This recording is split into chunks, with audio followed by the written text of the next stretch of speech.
کی. اگر وہی تحریر چھوڑ دی جاتی تو پوری عمارت ٹیڑھی ہو جاتی. صحابہ رضی اللہ عنہم کے اخلاص کے بھرپور مکمل مخلص ہونے کے باوجود ایک ایک چیز پر ان کی نظر کی گئی, ایک ایک چیز میں ان کے خطا کے اندر اصلاح کی گئی. یہ دراصل تاکہ ہمیں ہمیشہ اسی پر عمل درآمد ہو.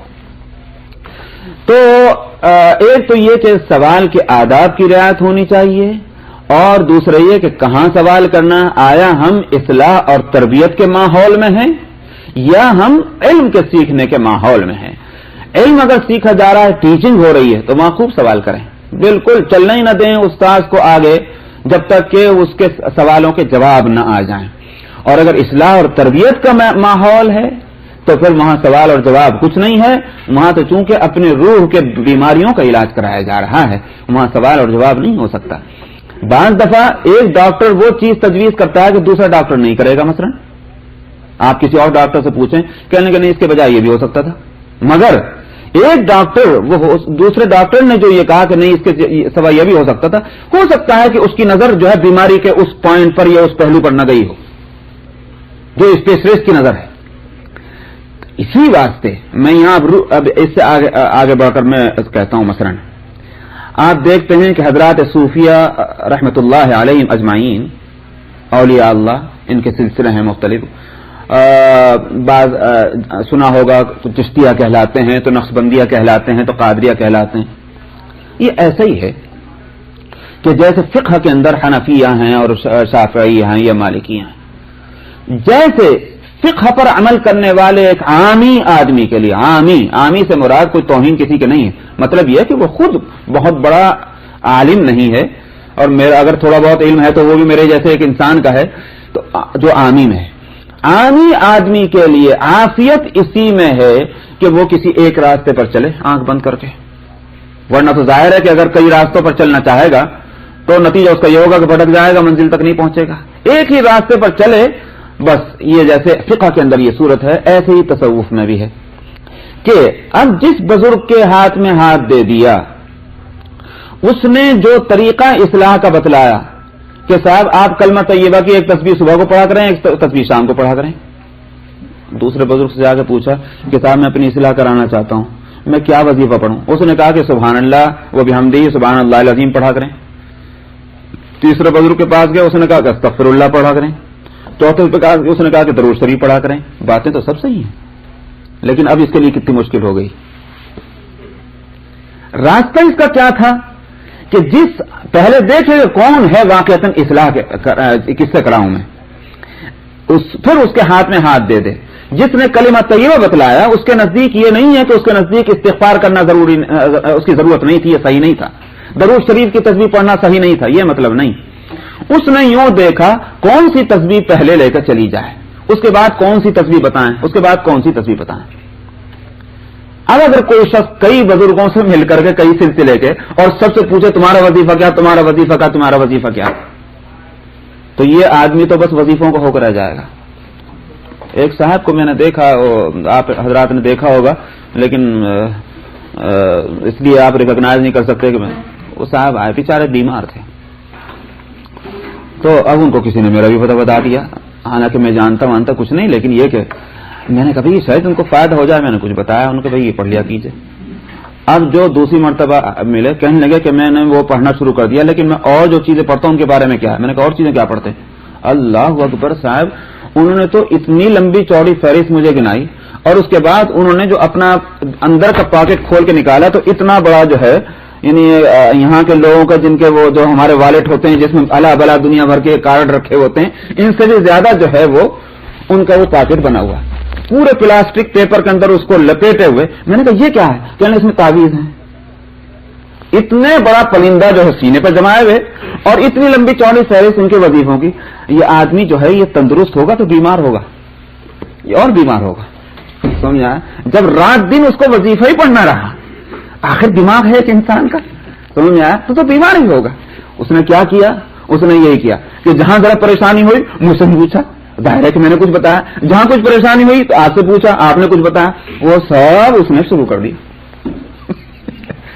اس لیے میں نے عرض کیا کہ اصل میں اصلاح کا طریقہ اور ہے اور علم سیکھنے کا طریقہ اور ہے.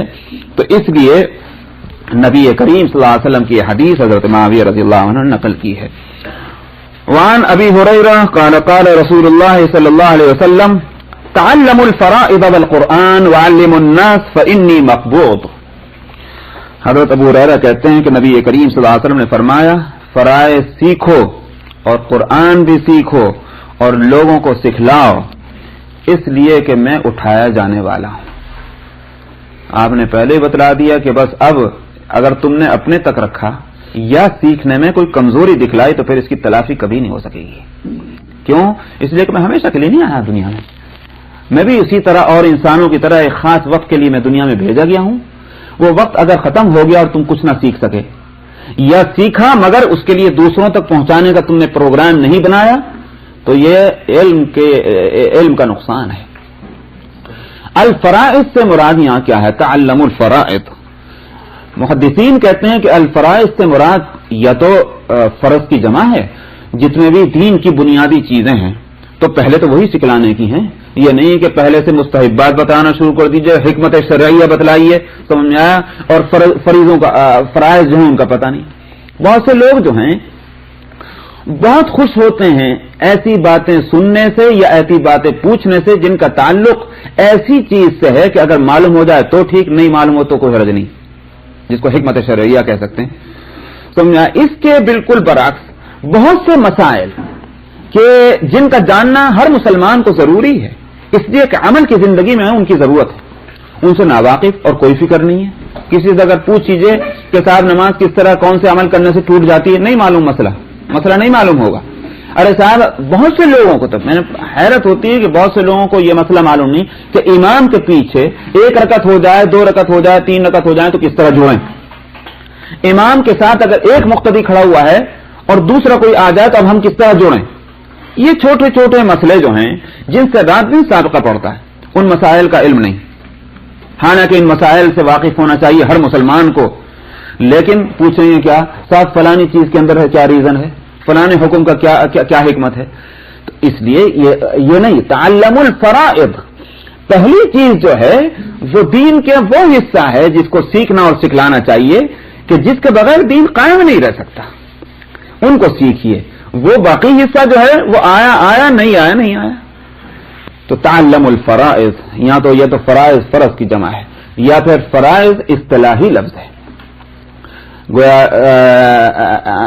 جو علماء شریعت اور فقہا کے نزدیک فرائض کہتے ہیں علم وراثت کو بھی. تو فرائض سے مراد یہاں علم وراثت بھی ہے. یہ بھی وہ چیز ہے کہ جس سے بہت لوگ ناواقف ہیں. حالانکہ دیکھیے عجیب بات یہ ہے کہ نماز کا طریقہ قرآن شریف میں نہیں ہے، کیسے نماز پڑھی جائے. حج کس طرح کیا جائے قرآن شریف میں نہیں، حالانکہ یہ دین کے فرائض ہیں.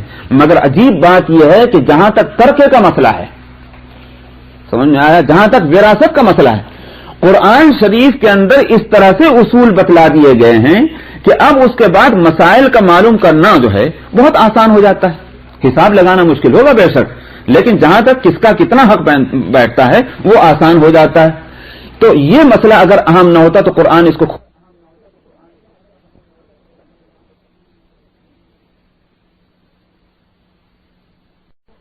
کہ بھائی ہر شخص کو اس بات سے واسطہ پڑنا ہے کہ یا تو اس کو وراثت ملے یا اس کی وراثت کسی اور کو ملے. یہ بڑا اہم معاملہ ہے. لیکن مسلمان ظاہر ہے کہ اس سے ناواقف ہیں، آپ خوب اچھی طرح جانتے ہیں. تو جو چیزیں سیکھنے کی ہیں لوگ ان کے سیکھنے کی فکر نہیں کرتے. نبی کریم صلی اللہ علیہ وسلم نے یہ فرمایا تعلموا الفرائض والقرآن، قرآن کو اور ان میں سے خاص طور پر جو حصہ فرائض کا ہے ان کو جو ہے وہ سیکھو. فإنی مقبوض اس لیے کہ میں اٹھایا جانے والا ہوں.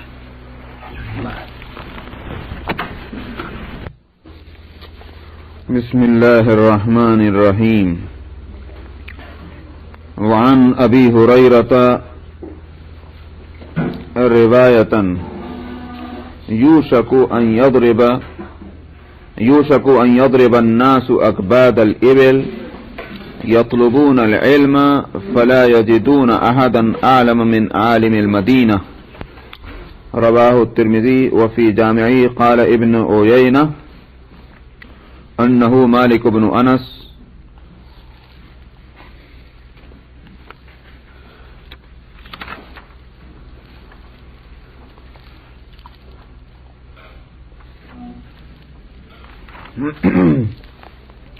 حضرت ابو ہریرہ رضی اللہ عنہ سے ایک روایت ہے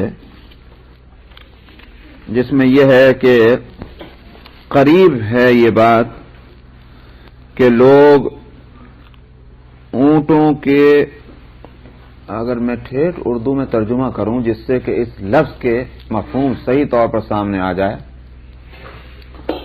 کہ لوگ اونٹوں کے جگر ہلا دیں گے، یہ ہے اکباد الابل، یعنی مطلب اتنے لوگ آئیں گے دور دور سے کہ اونٹوں کے بھی جگر ہل جائیں.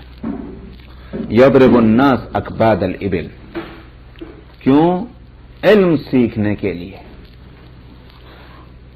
تو اس میں ہے کہ فلا یجدون احدا اعلم من عالم المدینہ، ایسے لوگوں کو عالم مدینہ سے بڑھ کر کوئی عالم نہیں ملے گا.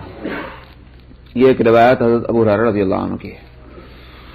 تو امام ترمذی اس روایت کو لا رہے ہیں اپنے جامع میں، اور انہوں نے یہ بھی کہا ہے کہ سفیان ابن عیینہ جو مشہور محدث اور یوں سمجھیے کہ امام مالک اور امام ابو حنیفہ رحمۃ اللہ علیہ کے ہم عصر ہیں، ہم زمانہ ہیں، بہت مشہور ہیں سفیان ابن عیینہ.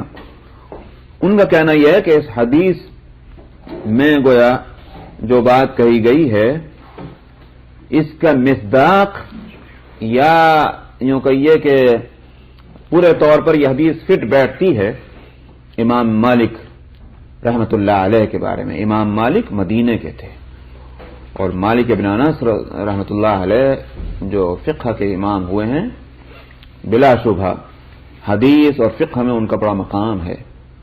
اسی واسطے جو کتابیں آج ہم لوگوں کے پاس ہیں حدیث میں، اس میں بخاری سے پہلے مستند ترین کتاب حدیث کے اندر موطا امام مالک ہوتی تھی.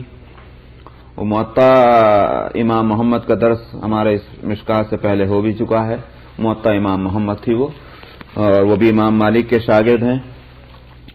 تو مالک ابن انس جو حدیث میں بھی امام ہوئے ہیں اور فقہ میں بھی، تو اس روایت کے مصداق وہ ہیں.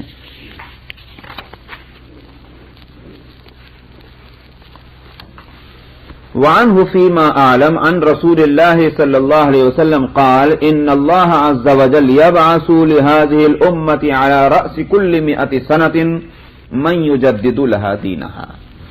ابو ہریرہ رضی اللہ عنہ سے یہ روایت بھی ہے کہ نبی کریم صلی اللہ علیہ وسلم نے فرمایا کہ اللہ تعالیٰ اس امت کے لیے ہر 100 سال پر ایک ایسی شخصیت کو بھیجتا رہے گا جو اس امت کے لیے دین کو نیا کرتا رہے گا.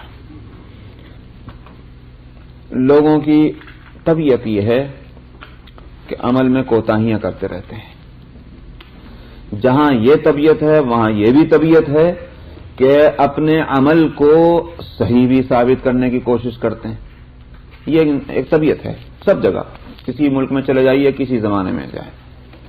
اس کا نتیجہ کیا ہوتا ہے؟ اس کا نتیجہ کچھ عرصے کے بعد یہ نکلتا ہے کہ صحیح صحیح نہیں رہتا اور باطل باطل نہیں رہتا. اس لیے کہ جب لوگوں نے اپنے عمل کی غلطیوں کو صحیح ثابت کیا، کچھ عرصے کے بعد لوگوں نے اسی کو دین سمجھ لیا، تو یہ ہو جاتی ہے خربتہ دین کے اندر. مجدد، اب پچھلے امتوں میں تو نبی آ کر یہ کام کرتے تھے کہ دین کو صحیح طور پر صحیح شکل و صورت میں لا کر سامنے رکھتے تھے. جو غلط چیزیں ہوتی تھیں ان کو چھانٹ دیتے تھے کہ یہ غلط، یہ غلط، یہ غلط. نبی کریم صلی اللہ علیہ وسلم کے بعد تشریف لانے کے بعد نبوت کا دروازہ بند، اب کوئی نبی تو آنے والا ہے نہیں قیامت تک.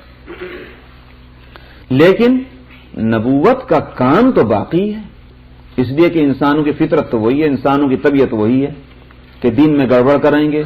تو سوال یہ ہے کہ وہ کہ دین کو اپنی اصلی شکل پر باقی رکھا جائے، یہ کام پھر کس سے لیا جائے؟ اسی کے لیے مجدد رکھے گئے ہیں. تو ہر 100 سال پر ایک ہستی اللہ تعالی بھیجتے رہیں گے جو دین کو نیا کرتا رہے گا. یہ ضروری نہیں ہے کہ مجدد کو خود بھی معلوم ہو کہ مجدد ہوں میں، جیسے کہ نبی کے لیے تو ضروری ہے کہ نبی کو معلوم ہو کہ میں خود نبی ہوں. مجدد کے لیے ضروری نہیں ہے، کیونکہ یہ ایمانیات کا مسئلہ نہیں ہے۔ نبی جب نبی ہوتا ہے تو امت کے لیے ضروری ہے کہ اس پر ایمان لائیں، لیکن مجدد کو مجدد ماننا یہ چونکہ ایمانیات سے متعلق نہیں ہے، اس لیے یہ ضروری نہیں کہ مجدد کو معلوم بھی ہو اور مجدد اعلان بھی کرے کہ صاحب میں مجدد ہوں، اس کا کوئی سوال پیدا نہیں ہوتا۔ کام اس سے لے لیں گے اللہ تعالی، امت کو معلوم ہو جاتا ہے اس کے کام دیکھ کر کے کہ بھئی دیکھیے سنت اپنی جگہ آ گئی، بدعت اپنی جگہ چھٹ گئی ہے اور دین صحیح شکل و صورت میں سامنے آ گیا، تو معلوم ہو جاتا ہے کہ بھئی جس آدمی نے یہ کام کیا وہ مجدد ہے۔ جیسے عمر ابن عبدالعزیز رحمۃ اللہ علیہ خلیفہ ہوئے اور ان کے بارے میں یہ کہ مجدد بھی ہوئے۔ جو برائیاں پھیل گئی تھیں پہلی ہی صدی میں، پہلی سنچری میں دین کے اندر جو برائیاں پھیل گئی تھیں، اور خاص طور پر وہ نچلے طبقے میں نہیں، اونچے طبقے میں، جو اونچی سوسائٹی تھی اس میں بادشاہوں اور شہزادوں کے اندر خلیفہ عمر ابن عبدالعزیز نے ان برائیوں کو صاف کیا اپنے عمل سے اور اپنے علم سے۔ اسی طرح امام شافعی رحمۃ اللہ علیہ کے تعلق سے بھی کہا جاتا ہے کہ وہ اپنی صدی کے مجدد تھے۔ پھر ہوتے ہوتے حضرت شیخ احمد سرہندی ہندوستان میں مجدد ہوئے اور ان کو مجدد الف ثانی کہا گیا، کیونکہ وہ 10 سنچری کے بعد ہجرہ کے 10 سنچری کے بعد آئے، 11ویں سنچری کے شروع میں، اس لیے ان کو مجدد الف ثانی کہا گیا۔ اور واقعہ یہ ہے کہ جس زمانے میں وہ دنیا میں تھے اور انہوں نے جو خدمات انجام دی دین کے تعلق سے، ان کی قدر و قیمت کو ہم لوگ نہیں پہچانتے۔ علاوہ اس کے کہ بہت سے مسائل حل ہوئے ہیں ان کی کوششوں سے، حقیقت یہ ہے کہ ہندوستان کی تاریخ کا رخ موڑا ہے، ورنہ مغلیہ اقتدار جو ہے غلط رخ اختیار کر چکا تھا۔ اتنا تو سبھی جانتے ہیں لکھے پڑھے جو ہندوستان پاکستان سے تعلق رکھتے ہیں کہ اکبر نے دین الہی کی بنا ڈالی تھی۔ وہ دراصل اکبر کو کہاں سے ان باتوں کا تعلق، اکبر تو بے لکھا پڑھا انسان تھا، لیکن بعض خوشامدی قسم کے لوگ دربار میں ایسے آ گئے تھے کہ اکبر سے فائدہ اٹھانے کے لیے اکبر کو انہوں نے آسمان پہ بٹھا دیا، اور جاہل تھا چونکہ دین سے، اس لیے وہ ان کے ان باتوں میں آیا، اور نتیجہ یہ ہوا کہ وہ سارا مسودہ جو تھا وہ انہی خوشامدیوں کا بنایا ہوا تھا، اس کا اعلان جو ہے وہ اکبر کے ذریعے سے کرایا گیا تاکہ اس کو طاقت اور قوت ملے۔ تو وہ دین الہی جس میں معجزات نبی کا مذاق اڑایا گیا۔ چنانچہ اکبر کا یہ خود قول آتا ہے کہ اکبر اپنی کرسی پر بیٹھا ہوا، بادشاہی کرسی پر، اور ایک دم وہ کھڑا ہو گیا اور اس نے ایک اپنا پیر اٹھا لیا اور درباریوں سے کہا کیا خیال ہے تمہارا، میں ایک پیر پہ تو کھڑا ہوں لیکن اگر میں دوسرا پیر بھی اٹھا لوں تو کیا کھڑا رہ سکتا ہوں؟ سب نے کہا کہ نہیں۔ انہوں نے کہا پھر یہ کیا تماشا کہ ایک انسان جو ہے اس کے بارے میں سمجھ لیا جائے کہ وہ اپنے دونوں پیروں سے اٹھ اور فضاؤں میں چلا گیا؟ کیسی مذاق، کتنی بھیانک مذاق ہے ایک تحقیر آمیز معجزہ پیغمبر کے تعلق سے۔ کوئی معراج جو ہے اس کی کوئی حقیقت ہی نہیں، اس لیے کہ میں تو 2 پیر لے کر اٹھا کر کھڑا نہیں ہو سکتا، کیسے جا سکتا ہے کوئی انسان؟ اتنا سرکش ہو گیا تھا اکبر۔ حضرت مجدد الف ثانی رحمۃ اللہ علیہ نے کوششیں کی۔ اچھا، چونکہ میں نے کہا کہ وہ تو خوشامدی لوگ لگے ہوئے تھے، تو پورا دربار دراصل اسی قسم کے خرافاتیوں سے بھرا ہوا تھا، کوئی پرسان حال نہیں تھا۔ جو اہل حق تھے وہ اپنی عافیت اس میں سمجھ بیٹھے تھے کہ اب گوشے میں جا کے بیٹھ جائیں کونے میں، اس لیے کہ ان کی آوازوں میں جان نہیں تھی۔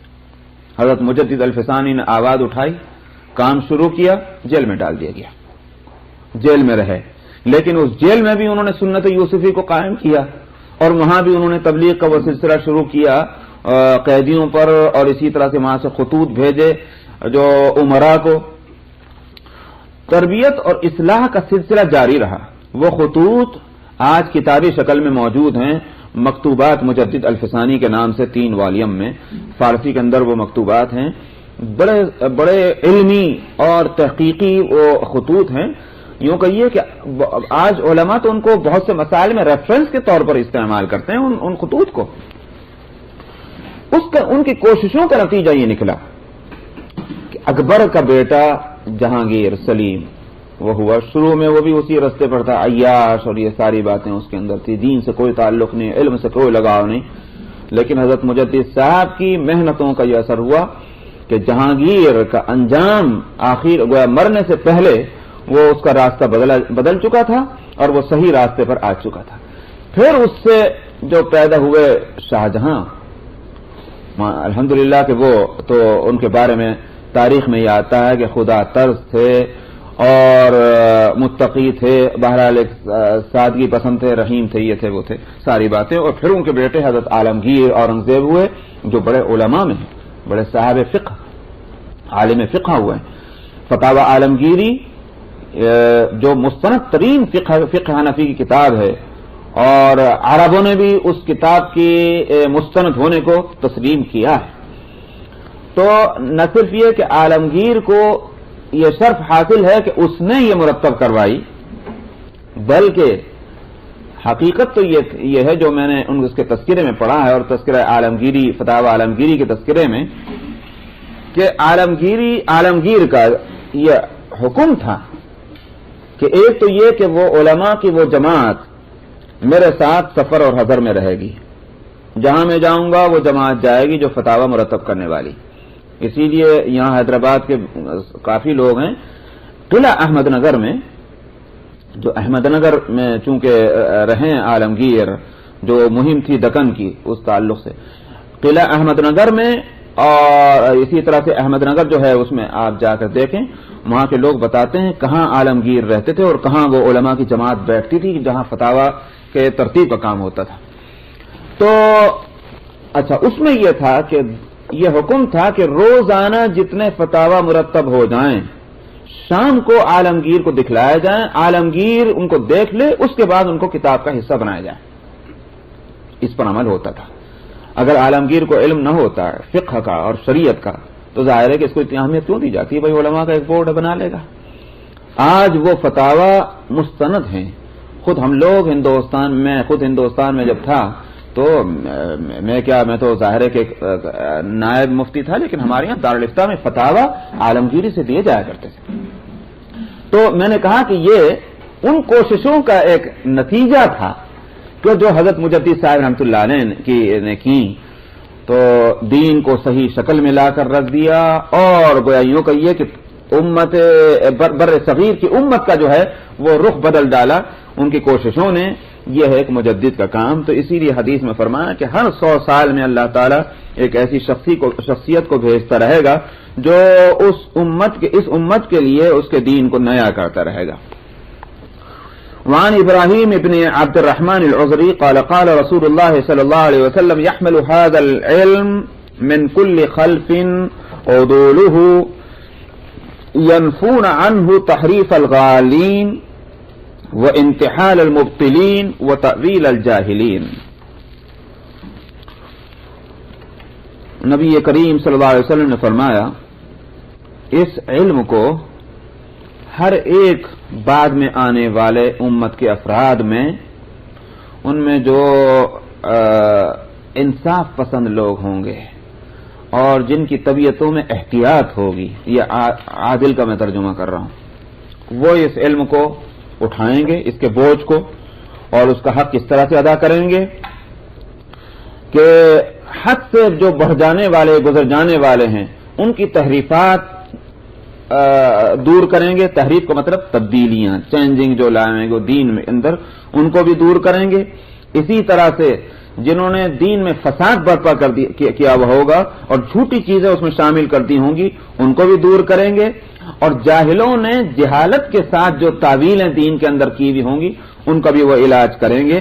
تو اس کا مطلب یہ ہے کہ قیامت تک یہ دین محفوظ رہے گا.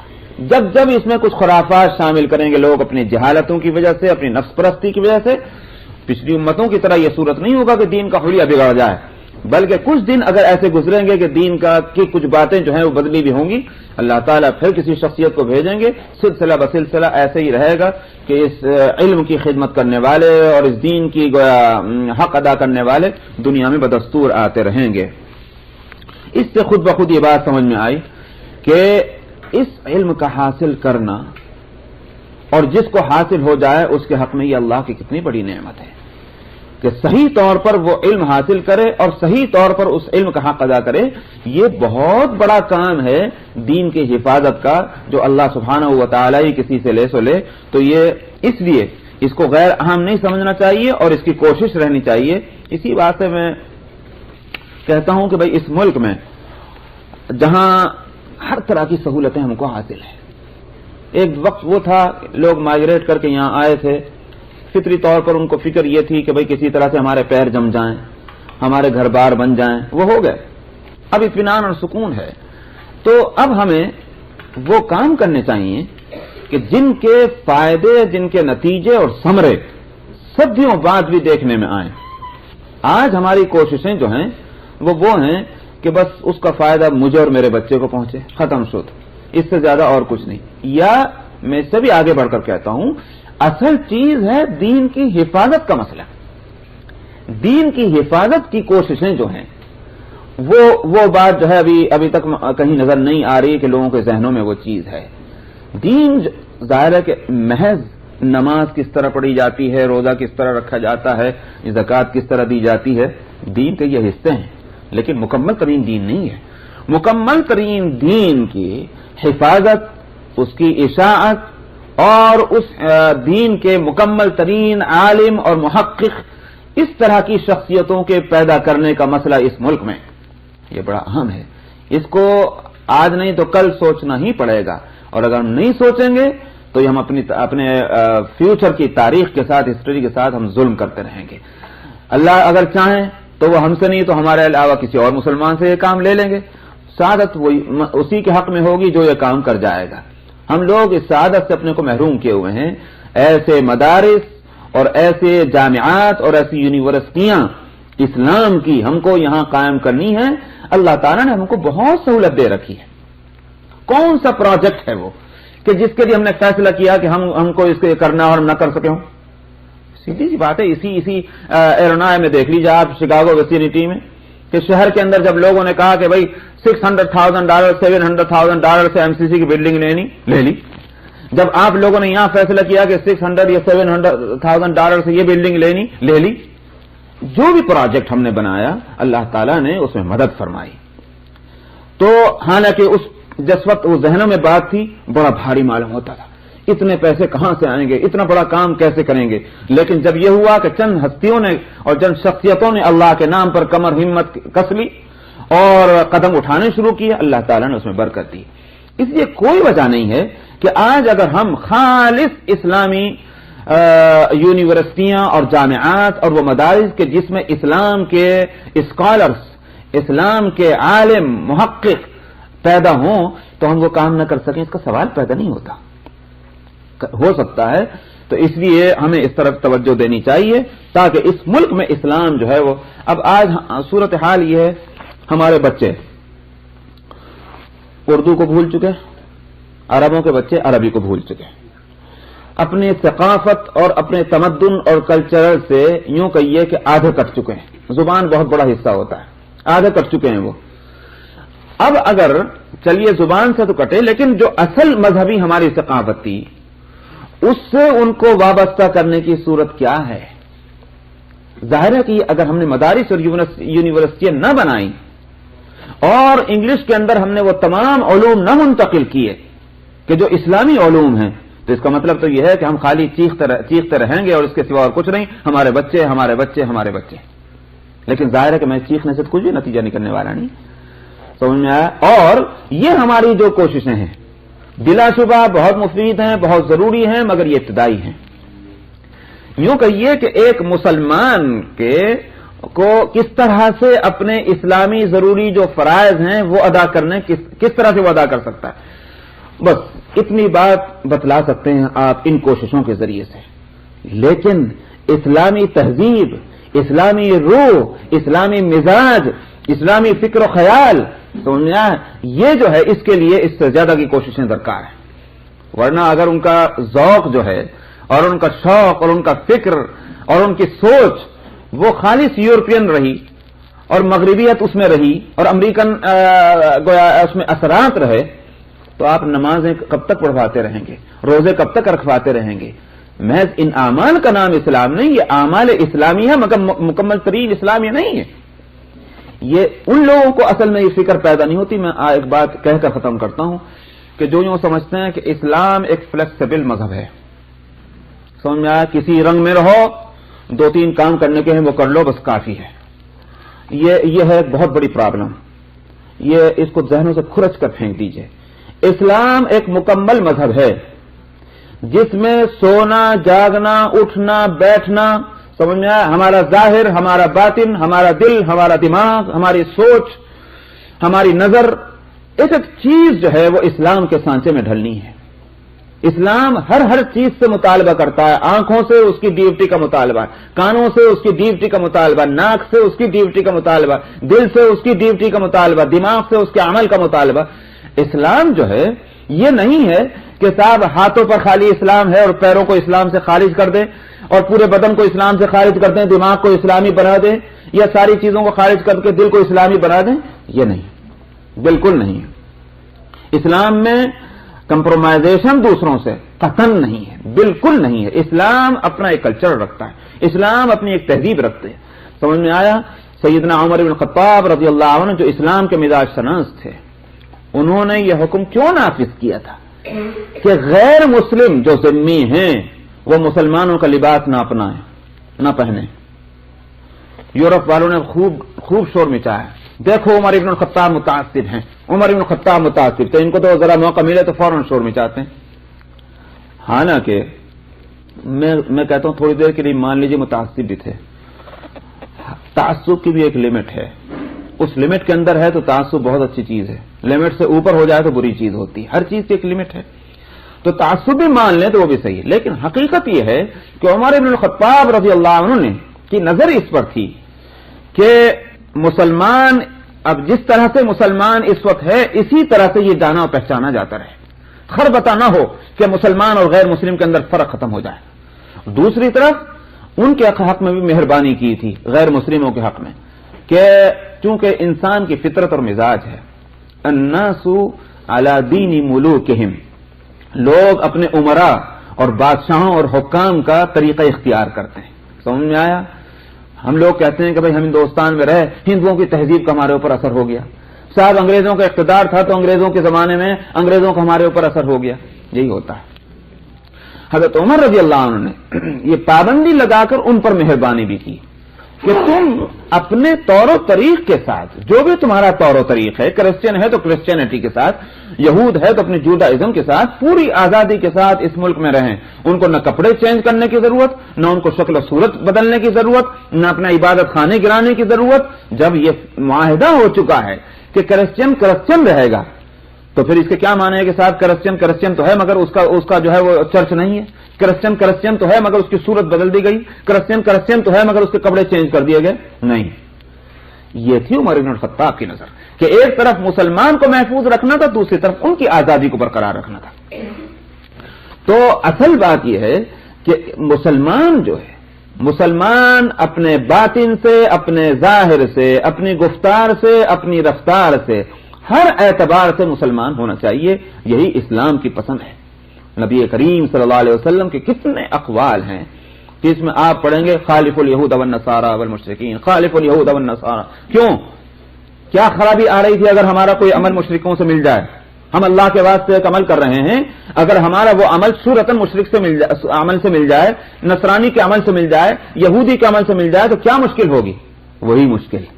نبی کی صلی اللہ علیہ وسلم نظر اس پر تھی کہ مسلمان کسی دوسری قوم کے ساتھ رلا ملا نہ رہ جائے۔ رلنے ملنے کا مطلب یہ نہیں کہ تعلق نہ رہے، بلکہ یہ کہ اس کی جو پہچان ہے وہ ختم نہ ہونے پائے، آئیڈینٹیفیکیشن جو اس کی ہے وہ ختم نہ ہونے پائے۔ یہ اصل چیز تھی۔ آج ہم اس کو چونکہ اہمیت نہیں دیتے، اس لیے ہم نے کچھ اعمال اسلام کے تجویز کر لیے ہیں، بس اتنا کر لیں تو کافی ہیں، بقیہ کی فکر نہیں۔ جب بقیہ کی فکر نہیں تو ان کے تحفظ کی، ان کے بچاؤ کی اور ان کے جو ہے یوں کہیے کہ ڈیفینیشن اور ایکسپلینیشن، ان ساری چیزوں کی فکر کہاں سے کریں گے؟ یہی وجہ ہے کہ ہم لوگوں کو اس طرح کے مدرسے بنانے کی کوئی ضرورت نہیں محسوس ہو رہی، نہ یونیورسٹی بنانے کی ضرورت محسوس ہو رہی، اس لیے کہ اسلام، جن کاموں کا نام ہم نے اسلام سمجھ لیا وہ کام ہم کر رہے ہیں اور ان کاموں کے لیے ہم نے یہ ادارے بنا رکھے ہیں۔ تو بزرگوں اور دوستوں اور بہنوں سب سے میرا یہ خطاب ہے کہ اپنے ذہن کو ذرا سا زور ڈالیں، اسلام کو صحیح طور پر سمجھنے کی کوشش کریں، اور اس اسلام کے جو تقاضے ہیں اور جو ڈیمانڈز ہم سے ہیں، اس لیے کہ ہم پہلے مسلمان ہیں جو اس ملک میں اس سرزمین میں آئے ہیں، ہمارے اوپر وہ ذمہ داریاں ہیں جو پوری امت کے تعلق سے صحابہ رضی اللہ عنہم پر ذمہ داریاں تھیں۔ صحابہ نے ایک ایک عمل کو دانتوں سے پکڑا ہے، چھوڑا نہیں اس کو مضبوطی کے ساتھ۔ کیوں؟ اس لیے کہ وہ اپنی حیثیت کو سمجھتے تھے کہ ہم اس تعمیر امت کی پہلی اینٹ ہیں، اگر ہم کہیں لوز ہو گئے تو پوری امت لوز کر جائے گی۔ یہی حیثیت اس سرزمین میں ہماری ہے۔ اس لیے یہ مت سمجھیے کہ یہ تو سنت ہے اور یہ تو مستحب ہے اور یہ تو دین میں بہت اتنا اہم نہیں ہے، بس فرض ہم ادا کریں۔ بے شک سب کے بس کی بات نہیں، مگر کچھ تو لوگ ایسے ہونے چاہیے ہم میں کہ جو مکمل اسلام کے تحفظ کا بوجھ اٹھانے والے ہوں۔ پوری ملت، پوری امت جو اس سرزمین میں آباد ہے اور جو اس کی نسلیں چلنے والی ہیں، ان کے لیے اسلام کے مکمل طور پر بقا کی جو ذمہ داریاں جو سنبھالنے والے ہوں، ایسے کچھ افراد ہوں، بقیہ ان کے سپورٹر ہوں گے۔ اللہ تعالی مدد فرمائے۔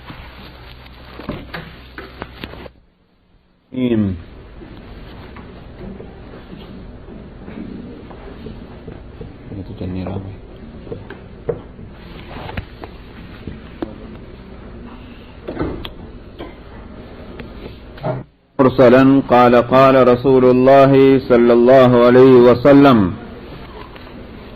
من جاءه الموت وهو يطلب العلم ليحيي به الإسلام فبينه وبين النبيين درجة واحدة في الجنة۔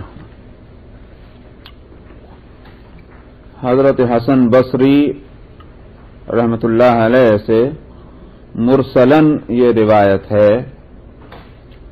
کہ نبی کریم صلی اللہ علیہ وسلم نے فرمایا۔ مرسلن یہ حدیث کی ایک اصطلاح ہے سند کے سلسلے سے۔ مرسل اس روایت کو کہا جاتا ہے کہ تابعی براہ راست نبی کریم صلی اللہ علیہ وسلم سے کوئی روایت کرے، بیچ میں جو واسطہ صحابی کا ہے اسے ذکر نہ کرے۔ بلا شبہ سند کے اعتبار سے ایسی روایت کمزور تو ہوتی ہے، سند کے اعتبار سے کہہ رہا ہوں میں، لیکن محدثین اس روایت کو قبول کرتے ہیں بشرطے کہ تابعی اپنے علم اور اپنے تقوی میں مشہور ہو، اور اس مرسل ہونے کی وجہ یہ قرار دے دیتے ہیں کہ چونکہ اور روایتوں میں یہ شخص قابل اعتبار ہے، تو یہ روایت مرسل جو ہے ہم اس کا بھی اعتبار کر لیں گے اس راوی سے۔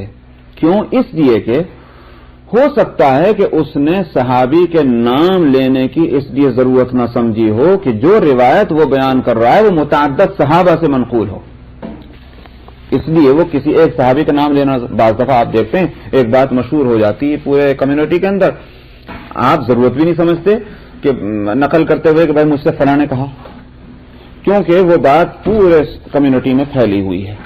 تو بعض دفعہ تابعین صحابی کا نام جو واسطہ ہے نبی کریم صلی اللہ علیہ وسلم اور اس تابعی کے درمیان، ان کا نام اسی لیے نہیں لیتے کہ اس روایت کے بیان کرنے والے ہو سکتا ہے کہ ایک سے زیادہ ہوں اور انہوں نے ضرورت نہیں سمجھی۔ یہ تعویل اس صورت میں محدثین کرتے ہیں جبکہ وہ تابعی اپنے علم اور تقوی میں بہت مشہور ہو اور اس کی اور روایتیں مستند مانی گئی ہوں۔ حضرت حسن بصری رحمۃ اللہ علیہ انہی میں ہیں، تو اس لیے مشہور بزرگوں میں ہیں حضرت حسن بصری رحمۃ اللہ علیہ، اور تمام سلسلے جو تصوف کے ہیں جو حضرت علی رضی اللہ عنہ تک پہنچتے ہیں ان میں حضرت حسن بصری آتے ہیں، اس لیے کہ شاگرد ہیں حضرت علی رضی اللہ عنہ کے۔ تو تابعی ہیں اور مشہور تابعی ہیں، اولیاء اللہ میں ہیں، متقی ہیں اور محدث ہیں، تو اس لیے ان کی مرسل روایت مستند ہے۔ انہوں نے کہا کہ نبی کریم صلی اللہ علیہ وسلم نے فرمایا ہے کہ جس آدمی کو موت آ جائے اس حالت میں کہ وہ علم حاصل کر رہا ہے، اسٹوڈنٹ ہے دین کا، طالب علم ہے، اور غرض اس کی اس علم کے سیکھنے میں کوئی دنیاوی نہیں، کیا غرض ہے؟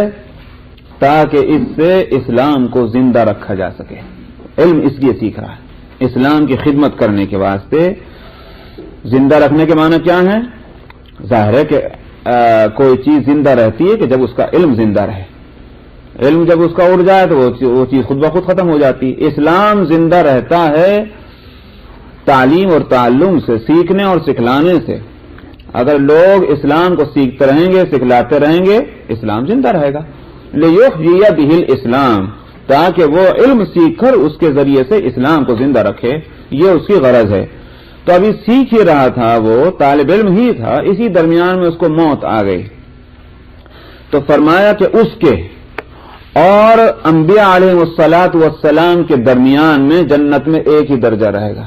یعنی مطلب ایک درجہ نیچے ہوگا انبیاء سے، وہ سارے درجوں سے اوپر، بس نبی سے نیچے کا ایک درجہ اس کا، اس لیے کہ نبی کے برابر تو نہیں آ سکتا، لیکن نبی سے کہ بالکل ایک درجہ نیچے آئے گا. تو گویا تمام درجوں سے اونچا درجہ اس کا ہو گیا، اس طالب علم کا. یہ ہے گویا اس سے پوزیشن معلوم ہوتی ہے علم دین سیکھنے کی، کہ علم دین سیکھنا بشرطے کہ غرض صحیح ہو.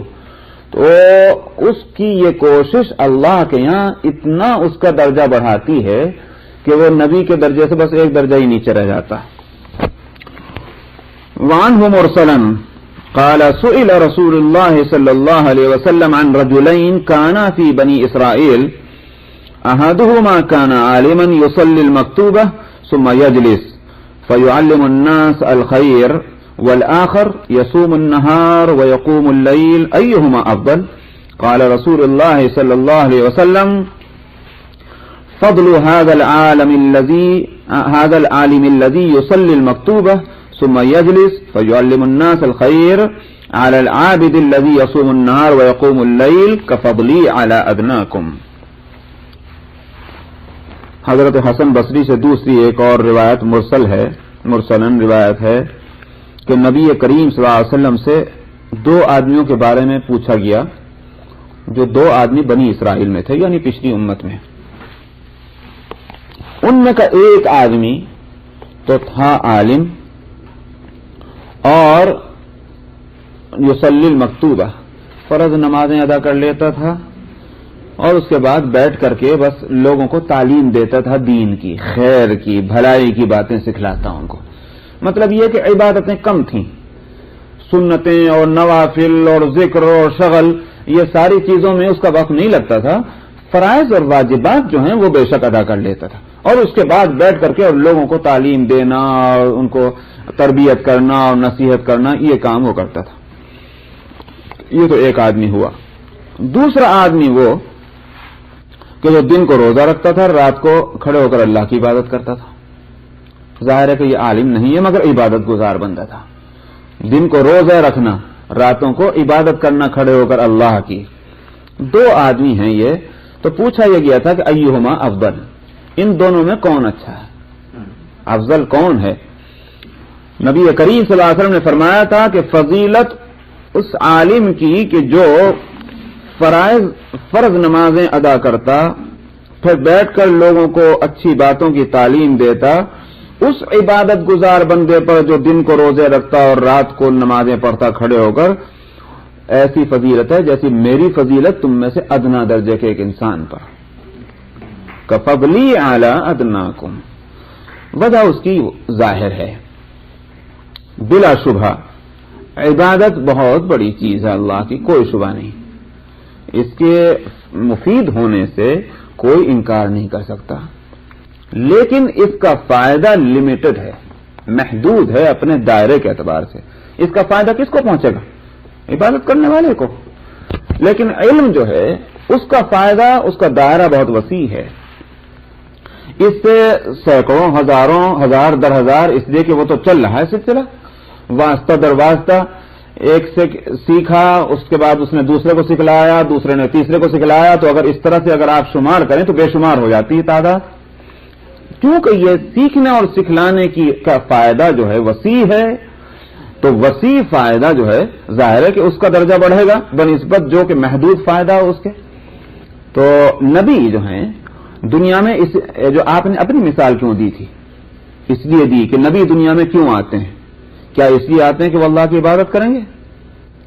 ظاہر ہے کہ یہ تو ہر ایک کے پیدا ہونے کا مقصد ہے. نبی کا مقصد ہے کہ لوگوں کو راہ راست کی تعلیم دیں اور ان کو ہدایت کریں. یہ ہے نبی کا مقصد. تو جب نبی کا مقصد یہ ہوا تو اب امت میں جو شخص یہ کام کر رہا ہے ظاہر ہے کہ وہ کام ہے جو نبی کے کرنے کا ہے. اس لیے آپ نے اپنی مثال دی کہ اس کی فضیلت ایسی جیسے میری فضیلت تم میں سے ایک ادنا درجے کے انسان پر اپنی مثال اس لیے دی ہے.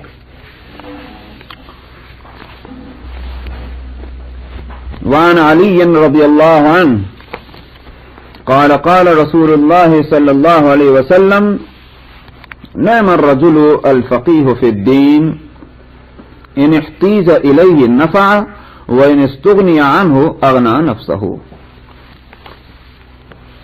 حضرت علی رضی اللہ عنہ کہتے ہیں کہ نبی کریم صلی اللہ علیہ وسلم نے فرمایا بہترین آدمی دین کا وہ ماہر ہے الفقیہ فی الدین دین کا وہ ماہر ہے کہ اگر لوگ اس کی طرف حاجت مند بنے یعنی ضرورت مند بن کے اس کے پاس آئیں نفع فائدہ پہنچائے. یعنی مطلب یہ ہے کہ یہ نہیں کہ صاحب ان سے منہ موڑ کے بیٹھ جائے. لوگ پیچھے پیچھے پھر رہے ہیں اس سے سیکھنے کے لیے وہ ہے کہ بات ہی نہیں سنتا. اگر لوگ حاجت مند بن کے آئیں تو نفع پہنچائے. وَإِنِ اسْتُغْنِيَ عَنْهُ اور اگر لوگ اس سے بے پرواہ ہو جائیں وہ بھی ان سے یہ نہیں کہ ان کے اپنے دنیاوی غرض کے واسطے ان کے پیچھے پھرے نہیں وہ بھی اپنا الگ ہو جائے. اغنا نفسہ اپنے نفس کو غنی کر لے. یعنی یہ نہ ہو کہ لوگ یہ سمجھیں کہ صاحب یہ ہمارا محتاج ہے. ایک فقیہ فی الدین ایک ماہر دین کو کسی طرح یہ بات نہیں کرنی چاہیے کہ لوگ یہ سمجھیں کہ یہ ہمارا محتاج ہو گیا. ہاں لوگ یوں سمجھیں کہ ہم ہی اس کے محتاج ہیں. چنانچہ جب جب محتاج بن کر اس کے سامنے جائیں تو وہ ان کو فائدہ پہنچائے. اور اگر محتاج بن کر نہیں جا رہے ہیں تو وہ یہ صورت نہ ہو کہ وہ محتاج بن رہا ہے دوسروں کا. یہ صورت اس کے شان کے مناسب نہیں. وعن اکرمۃ ان ابن عباس قال حدث الناس كل جمعة مرة فإن أبيت فمرتين فإن أكثرت فثلاث مرات ولا تمل الناس هذا القرآن ولا ألفينك تأتي القوم وهم في حديث من حديثهم فتقص عليهم فتقطع عليهم حديثهم فتملهم ولكن انصت فإذا أمروك فحدثهم وهم يشتهونه وانظر السجع من الدعاء فاجتنبه فإني عاهدت رسول الله صلى الله عليه وسلم وأصحابه لا يفعلون ذلك.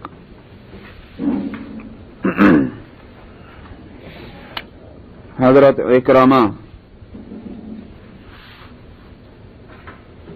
کہتے ہیں کہ عبداللہ ابن عباس رضی اللہ عنہما نے فرمایا. اکرمہ ان کے شاگرد ہیں عبداللہ ابن عباس کے تابعین میں مشہور ہیں.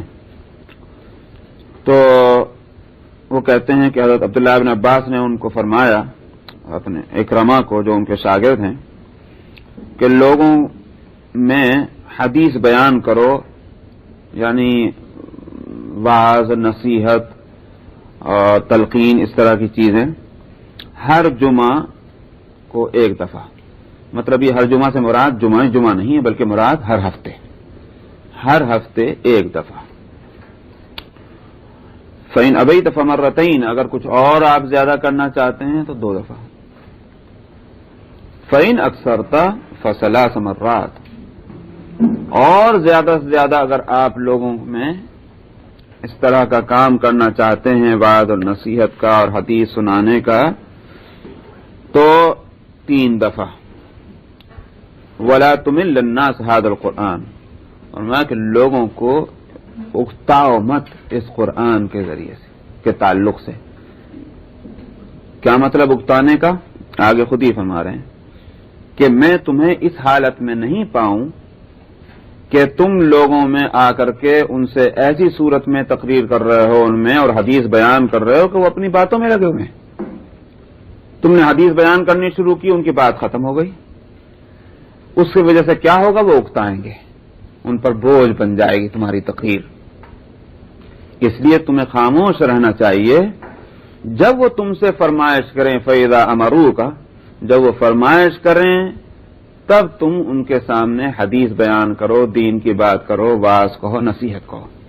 وَهُمْ يَشْتَهُونَهُ، اس لیے کہ ان کو اس کی خواہش ہوگی، خواہش کے مطابق جب چیز ملے گی تو اس کی قدر ہوگی، جب قدر ہوگی تو توفیق بھی ہوگی اس پر عمل کرنے کی، ورنہ اگر بغیر خواہش کے کوئی بات سامنے آئی اس کا نتیجہ یہ ہوگا کہ ناقدری، اور ناقدری خود بہت بڑا جرم ہے دین کے معاملات کا۔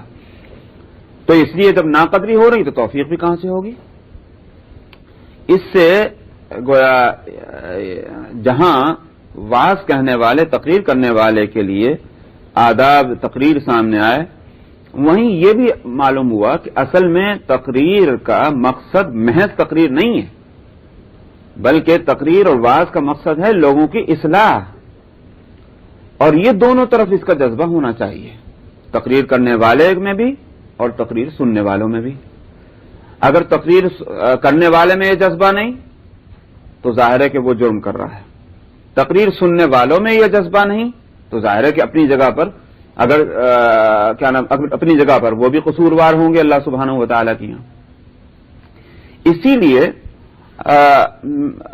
میری طبیعت خاص طور پر یہ محسوس کرتی ہے کہ لوگوں نے جو بعض دن مقرر کر لیے ہیں، بعض راتیں مقرر کر لی ہیں کہ بھائی اس دن تو تقریر ہونی ہے بس، میں سمجھتا ہوں کہ یہ ایک تقریر کی ناقدری ہے، واعظ کی ناقدری کی صورت ہے یہ۔ اچھا، چلا سلسلہ یوں کہ ان دنوں اور ان راتوں میں کچھ رسمیں ایسی چل گئی تھیں جاہلوں میں کہ جن کا تعلق دین سے نہیں تھا بالکل، اور بلکہ نہ صرف یہ کہ دین سے تعلق نہیں تھا بلکہ اس کے نقصانات تھے۔ علماء نے اس رخ کو موڑنے کے لیے ایک زمانے میں یہ کیا کہ ریپلیس کر دیا تقریر کے ذریعے سے کہ بھائی تقریر سن۔ اب مثلا میں آپ کو بتاؤں، مثلا شب برات میں کیا ہوتا تھا معلوم؟ جاہلوں میں پٹاخے چھوڑے جاتے تھے، گانے گائے جاتے تھے، سمجھ میں آیا؟ ہر قسم کے کھیل اور کود ہوتے تھے ناجائز قسم کے۔ کہاں تو وہ رات کہ جس میں عبادت کی جانی چاہیے اور کہاں یہ حرکتیں۔ علماء نے یہ کیا کہ جلسے شروع کر دیے اس رات میں کہ بھائی تمہیں ہنگامہ ہی تو چاہیے، تم جلسوں میں آ کے بیٹھو، ادھر سے ہٹو۔ تو ان کا رخ ادھر سے موڑا تھا، لیکن اب آ کر کے کیا ہوا؟ وہ خود وہی شکل ان کی بن گئی تقریروں کی کہ اب یہ سمجھ لیا گیا کہ آج کی رات مثلا تقریر ہونی ہے، چاہے سنائی دے کہ نہ سنائی دے، چاہے ہم سن سکیں کہ نہ سن سکیں، چاہے وہ ہماری سمجھ میں آ رہی ہو کہ نہ سمجھ میں آ رہی ہو، مگر ایسا ہے کہ جیسے ایک ٹیپ ریکارڈر لگا دیجئے تو وہ ٹیپ ریکارڈر چلنا ہی ہے۔ چنانچہ دیکھنے میں یہ آتا ہے کہ لوگ باتیں بھی کر رہے ہیں اور کچھ لوگ جو ہے نمازیں پڑھ رہے ہیں، کچھ لوگ الگ کو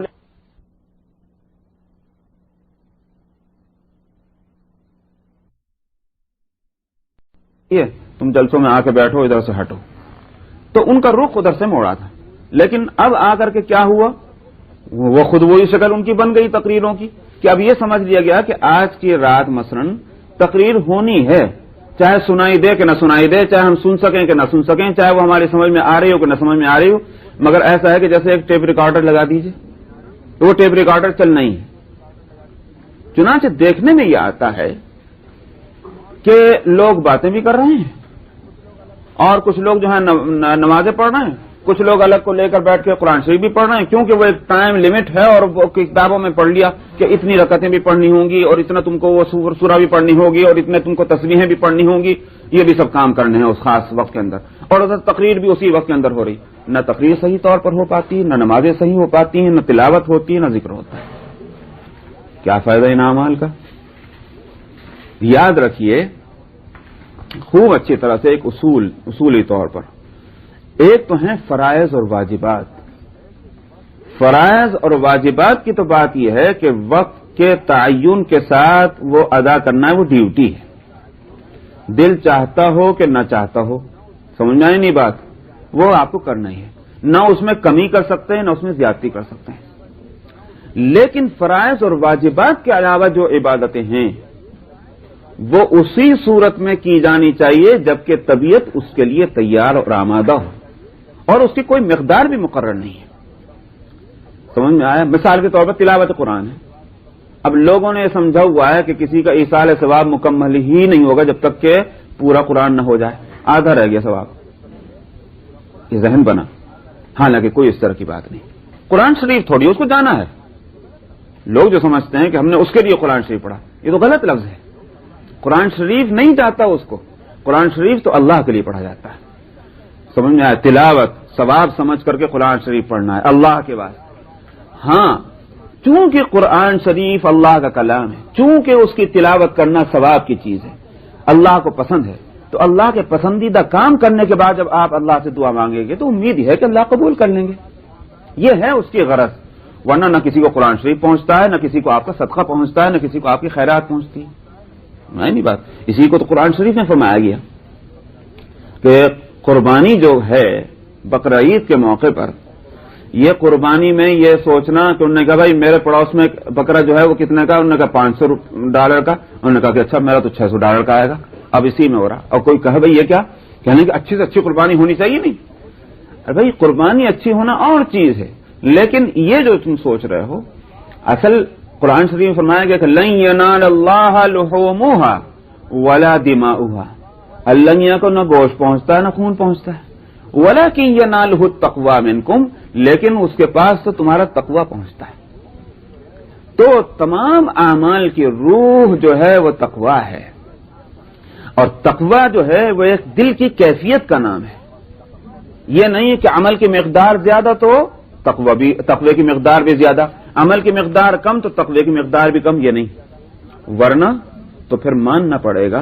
خوب یہاں سمجھ لیجئے اس بات کو، ماننا پڑے گا کہ امت کے اندر وہ افراد، چاہے وہ 1 یا 2 ہی ہوں یا 10-20 ہی کیوں نہ ہوں، لیکن اگر کسی امت کے کسی ایک فرد کے بارے میں ہم کو یہ بات معلوم ہو جائے کہ مثلا اس کی زندگی کی عبادتیں نبی کریم صلی اللہ علیہ وسلم کی زندگی کی عبادتوں کی مقدار سے بڑھی ہوئی تھی. مقدار کا لفظ بول رہا ہوں میں، مقدار سے، کہ جتنی نمازیں آپ نے پڑھی ہیں 24 گھنٹے کے اندر، کوئی شخص امت میں ایسا ہو کہ جس نے اس سے زیادہ نمازیں پڑھ لی ہوں، تو کیا یہ کہیں گے کہ اس کا تقوی جو ہے نبی سے بڑھ گیا؟ ہرگز نہیں. نبی تو کیا مطلب، صحابی سے بھی نہیں پڑھ سکتا اس کا تقوی. سمجھنا ہے نہیں بات؟ تو عمل کی مقدار پر موقوف نہیں ہے تقوی، لیکن یہ عمل میں پہلے میں بتا چکا ہوں، فرائض اور واجبات زائد جو عمل اس کی بات میں کر رہا ہوں. فرائض اور واجبات تو ڈیوٹی ہیں، اس میں تو کسی طرح کی کمی نہیں کر سکتے. ظہر کی 4 رکعتیں ہیں، آپ کا دل چاہ رہا ہو کہ نہ چاہ رہا ہو، آپ کو 4 پڑھنی، اس میں نہ کمی ہوگی نہ زیادتی ہوگی، ڈیوٹی ہے. لیکن جو نوافل ہیں، نوافل بس اسی حد تک کہ جس حد تک دل میں وہ توجہ ہو، وہ انابت اللہ ہو، وہ خشوع اور خضوع ہو، وہ دل میں وہ لگن ہو، اتنی ہی تلاوت ہونی چاہیے، اتنی ہی نوافل پڑھی جانی چاہیے. مکروہ لکھا فقہا نے ایسے وقت کے نوافل پڑھنے کو کہ دل جو ہے وہ اس کے لیے تیار نہیں، مکروہ لکھا ہے. تو لوگ جب تک کہ یہ شریعت کے اس مزاج کو نہیں سمجھیں تو نتیجہ اس کا یہ ہوتا ہے کہ جو ہو رہا ہے کھیل بن جاتا ہے. تقریریں کھیل بن چکی، ہمارے نوافل کھیل بن چکے، اور ہماری تلاوتیں جو ہیں وہ اس کا حق نہیں ادا ہو پاتا. وجہ اس کی یہی ہے. تو وعظ اور نصیحت میں پیش نظر یہ رہنا چاہیے تقریر کرنے والے کے بھی اور تقریر سننے والے کے بھی کہ اس سے اصلاح حال مقصود ہے، لوگوں کے ذہن بنانا ہے، لوگوں کی طبیعتوں کو آمادہ کرنا ہے. یہی غرض دونوں طرف ہونی چاہیے، اور اگر یہ غرض نہیں ہے تو پھر یہ ناقدری ہے جس کی طرف سے بھی ہو.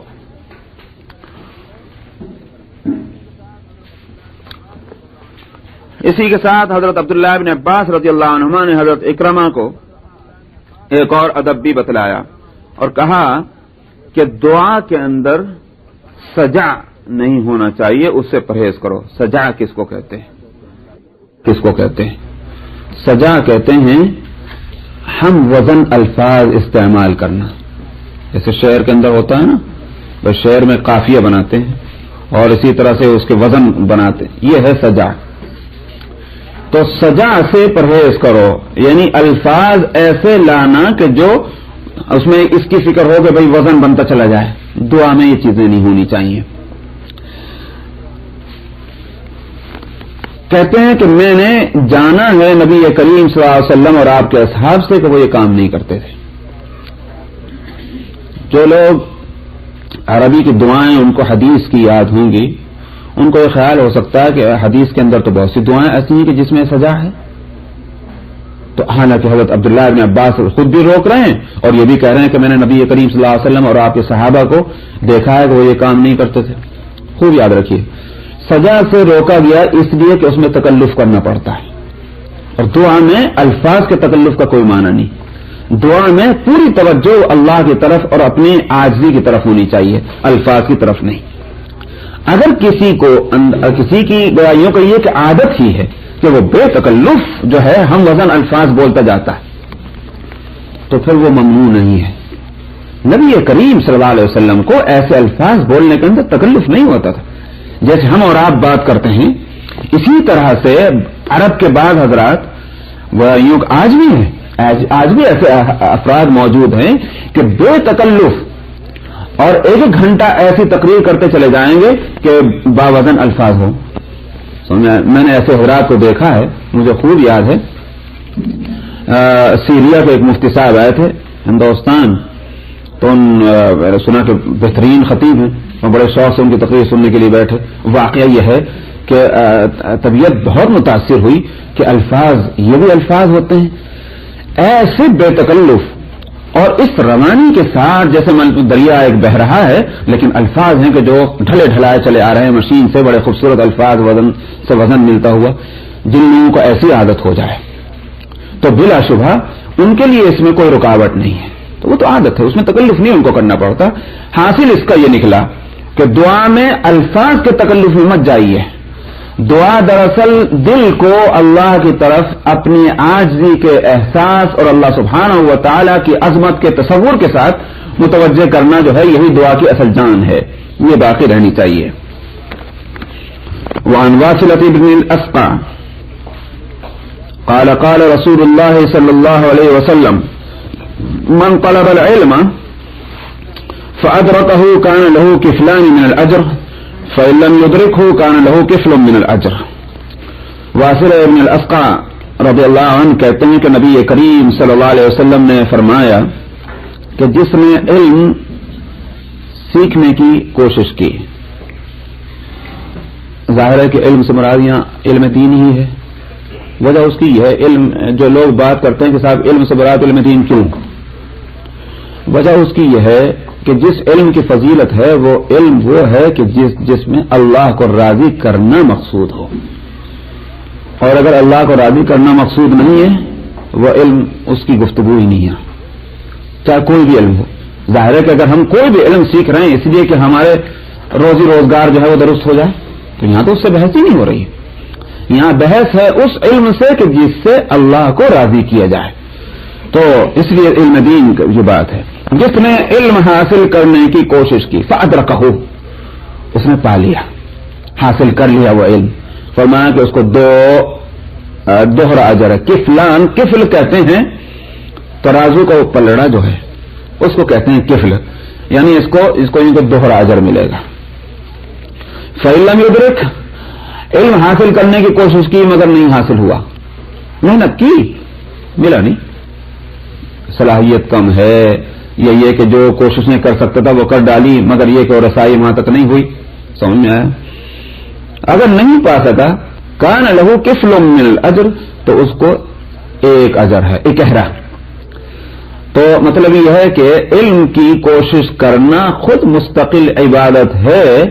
یہ سوچنا, کل جمعہ تھا, کل میں ایک تقریر کرتے ہوئے کہہ رہا تھا, لوگ کہتے ہیں کہ بھائی ہماری تو گزر گئی, اب بوڑھے تو ہوتے کہاں پڑھیں گے, ہاں ہم کو بچوں کی فکر ہے.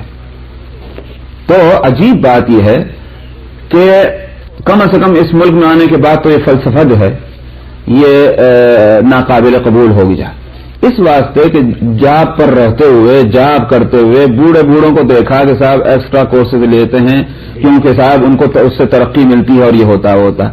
عجیب تماشا ہے کہ دنیا کے معاملے میں کوئی نہیں کہتا کہ بوڑھے توتے ہو گئے, دین کے معاملے میں یہ بہانہ کہ ہم بوڑھے توتے ہیں, اب کیا پڑھیں گے. نبی کریم صلی اللہ علیہ وسلم نے فرمایا اطلب العلم من المہد الى اللحد, علم سیکھو پالنے سے لے کر، پالنا جانتے نہیں؟ پالنا کیا ہوتا ہے؟ جھولا جس میں بچے کو لٹاتے ہیں. پالنے سے لے کر کے قبر تک، من المہد الی اللحد، کوئی عمر علم کے سیکھنے کی نہیں ہے. اس لیے یہ سوچنا کہ ہماری تو گزر گئی، نہیں ابھی نہیں گزری، جتنے دن باقی ہیں اس کو تو کام میں لاؤ، سیکھو. اور علم کی کوئی لمٹ نہیں ہے. اگر علم دنیا کی کوئی لمٹ نہیں ہے تو اللہ اکبر، علم دنیا علم دین کی لمٹ ہم نے کیسے مقرر کر لی؟ وہ سیکھنے کی چیز ہے، اس کے سوا اور کچھ نہیں. دنیا جو ہے عجیب بات. دیکھیے آپ، دنیا میں مال ہے، دولت ہے، کس واسطے؟ غرض کیا ہے؟ ضرورت، ہماری دنیا کی زندگی کی ضرورت، یہی تو ہے نا. اس سے زیادہ تو کوئی غرض بتا ہی نہیں سکتا. لیکن اس کے باوجود اگر مال و دولت کے لیے کوئی لمٹ مقرر نہیں کی جا سکتی کہ بس اس سے زیادہ مجھے ملے، اس سے زیادہ نہ ملے، مجھے ضرورت نہیں اس سے زیادہ کی. اگر زندگی کی محدود ضرورتوں کو پورا کرنے والے سال و سامان کی ہم کوئی لمٹ نہیں مقرر کرتے تو آخرت کی جو ضرورتیں ہیں ان لمیٹڈ، اس میں کام آنے والی چیزوں کی ہم لمٹ کیسے فکس کر رہے ہیں؟ وہ ہے ظاہر کہ علم دین. اس لیے کہ وہ علم دین کی غرض کیا ہے؟ اللہ کو راضی کرنا. اور اللہ کو راضی کرنے کی کا راستہ جو ہے اس کی کوئی حد نہیں ہے.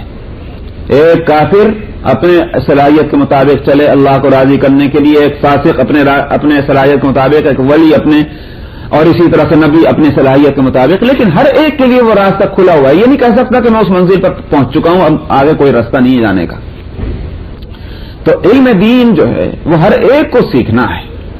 اور یہ تو ایک الگ بات ہے کہ ہم کہتے ہیں کہ بھائی بچے کیسے سیکھیں گے؟ بچے تو جب سیکھیں گے جب آپ کو جس چیز کی طرف توجہ کرتے دیکھیں گے، جب دیکھیں گے کہ ہمارے ابا جان، ہماری اما جان اس کام میں لگے رہتے تھے تو ظاہر ہے کہ ان میں بھی جذبہ پیدا ہوگا کہ ہم بھی یہ کام کریں. لیکن ورنہ تو یہ ہوگا کہ آپ اگر 10 میل دور تو 50 میل دور چلے جائیں گے اسی دین سے. تو ان کو بھی راستے پر لانے کی صورت یہی ہے کہ خود اپنے اوقات کو دین کے حاصل کرنے میں، مطالعے سے جو چیزیں حاصل ہوتی ہیں اس کو مطالعے سے، اور باقاعدہ سیکھنے سکھلانے سے جو چیزیں حاصل ہو سکتی ہیں اس کو اس طریقے سے، بڑوں کو بھی اور چھوٹوں کو بھی سیکھنا. چلیے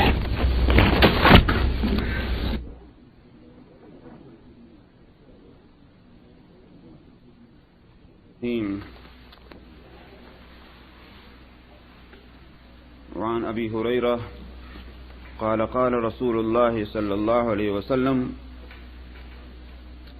ان مما يلحق المؤمن من عمله وحسناته بعد موته علما علمه ونشره وولدا صالحا تركه او مصحفا ورثه او مسجدا بناه او بیتا لابن السبیل بناه او نهرا اجراه او صدقة اخرجها من ماله في صحته وحياته تلحقه من بعد موته.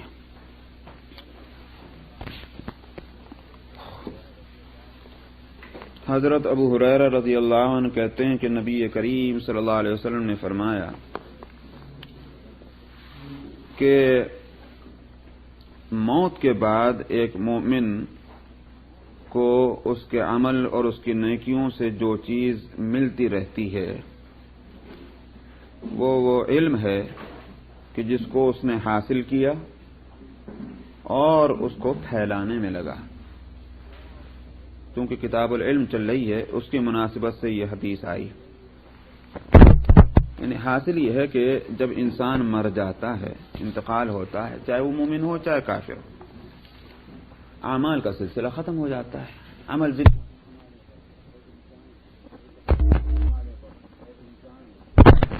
نمازیں پڑھتا ہے ایک انسان، بھائی کب تک کہیں نمازیں؟ ظاہر ہے کہ جب تک زندہ ہے. انسان ختم ہو گیا، نمازیں بھی ختم ہو گئیں. روزے کب تک ہیں؟ جب تک زندہ ہے. انسان کو موت آ گئی، روزوں کا سلسلہ ختم ہو گیا. تو عمل کی انتہا جو ہے وہ انسان کی موت ہے. لیکن کچھ عمل وہ ہیں کہ انسان کی موت پر ختم نہیں ہوتے، بلکہ اس کا سلسلہ عمل کا باقی رہتا ہے موت کے بعد بھی، اسی کا عمل قرار پاتا ہے. مرنے والے کا ان میں سے ایک عمل کیا ہے؟ علم کا حاصل کرنا اور حاصل کرنے کے بعد اس کو پھیلانا. پھیلانے کی صورت یہی ہے کہ تعلیم دے، کتابیں لکھے، تو یہ ساری چیزیں جو ہیں پھیلانے کے اندر آ جاتی ہیں. وَوَلَدًا صَالِحًا تَرَكَهُ، اسی طرح سے نیک لڑکا جو اپنے مرے بعد کسی نے چھوڑا، اس کا اخلاق، اس کا کردار، اس کا دین، اس کی دیانت، یہ ساری چیزیں اس لڑکے میں اگر باپ کی تربیت سے، ماں کی تربیت سے ہیں تو ماں اور باپ کے انتقال کے بعد یہ اولاد زندہ ہے تو یہ اس کا عمل قرار پائے گا، ماں باپ کا عمل قرار ہوگا. او مصحفا ورثہ، یا کتاب لی یا لکھی، خریدی یا خود لکھی ہے، ورثہ کے لیے ترکے میں چھوڑا، تو یہ بھی انسان کا ایک عمل ہے. کیونکہ کتاب کا فائدہ ایسا ہے کہ ایک ہی آدمی کو نہیں ہوتا. کتاب پڑھ کر کے ضائع کر دیتا، اس لیے نہیں اس کو ضائع کیا کہ میں نے تو پڑھ لی، میں نے فائدہ اٹھایا، میرے بچے بھی اس سے فائدہ اٹھائیں، تو میرے ورثہ بھی اس سے فائدہ اٹھائیں. تو یہ کتاب کا چھوڑنا جو ہے یہ بھی اس کے ان اعمال میں ہوگا جو ختم نہیں ہوئے بلکہ جاری ہیں. او مسجدن بنا ہو، یا ایسی مسجد جس کی اس نے تعمیر کی ہے. مسجد بنا لی، مرنے والا مر گیا جس نے مسجد بنائی تھی، لیکن مسجد چونکہ باقی ہے اس کا عمل بھی باقی ہے. جب تک یہ مسجد رہے گی تب تک کہ اس کا عمل بھی باقی رہے گا، چاہے وہ 100 سال گزر جاؤ، 200 سال گزر جاؤ، 400 سال گزر جاؤ، اس مسجد پر جب تک وہ مسجد ہے اس انسان کا عمل زندہ ہے. پھر یہ کہ اس میں یہ بھی ضروری نہیں ہے، جیسا کہ علماء لکھتے ہیں کہ اس میں وہ لوگ بھی داخل ہیں کہ جن میں اتنی ہمت نہیں تھی، کیونکہ دین بہت آسان ہے، دین ایک فطری مذہب ہے. تو یہ مطلب نہیں کہ صاحب انہی لوگوں کو اس کا ثواب مل سکتا ہے کہ جنہوں نے پوری مسجد خود اپنے پیسے سے بنا کے کھڑی کر دی. اب ہر ایک میں کہاں اتنی گنجائش ہوگی، تو کیا وہ اس ثواب سے محروم رہ جائیں گے دوسرے لوگ کہ جن میں اتنی ہمت نہیں ہے؟ تو اس لیے علماء نے لکھا ہے کہ جن لوگوں نے تعمیر مسجد میں اپنی گنجائش کے مطابق حصہ لیا ہے تو وہ بھی اس ثواب میں شریک ہوں گے. تو مسجد جب تک باقی ہے اس کا ثواب ان لوگوں کو برابر ملتا رہے گا کہ جنہوں نے مسجد کے بنانے میں حصہ لیا ہے. او بیتن لابن السبیل بنا، یا مسافر خانہ کہ جس میں راہ چلتے لوگ مسافر آئیں، ٹھہر جائیں، ان کو سہولت ہو اجنبی شہر میں، تو اس طرح کی کوئی عمارت بنا کر کھڑا کر دینا جس کا پہلے بہت رواج تھا، آج وہ رواج نہیں رہا مسافر خانے بنانے کا، کہ لوگ آئیں اور مفت اس میں ٹھہریں، فائدہ اٹھائیں، ان کو سہولت ہو کہ جب چاہے آئیں جب چاہے جائیں. ایسا گھر مسافروں کے لیے بنا دیا، جب تک وہ گھر رہے گا اس کا عمل جاری رہے گا. او نہرن اجرا ہو، یا کسی نے ایک نہر جاری کر دی تو اس کا پانی اس میں نہر میں چل رہا ہے، جانور پی رہے ہیں، انسان پی رہے ہیں، کھیتیاں سیراب ہو رہی ہیں، اس کا کتنا بڑا ثواب ہے. جیسا میں نے پہلے بھی بتایا تھا، ہارون رشید خلیفہ کی بیوی زبیدہ، ان کے حالات میں ہے کہ انہوں نے خواب دیکھا تو پریشان ہو گئی. اب پریشانی اتنی ہوئی کہ طبیعت مجبور ہے کہ کوئی بتائے کہ یہ اس کی تعبیر کیا ہے، مگر کس سے جا کر کہیں کہ میں نے خواب دیکھا، اس لیے کہ منہ سے بیان کرنا بھی اس کا بھاری معلوم ہوتا تھا. ایسا خواب دیکھا تو انہوں نے بہت سوچ کر کے اپنی ایک باندی کو، نوکرانی کو، انہوں نے کہا کہ تو جائے ابن سیرین کے پاس. اس زمانے میں علامہ ابن سیرین بڑے علماء میں اور خواب کی تعبیر کے بڑے ماہر سمجھے گئے ہیں. آج بھی ان کی کتاب الرؤیا لابن سیرین اس فن کے اندر بڑی مستند اور مسلم کتاب سمجھی جاتی ہے.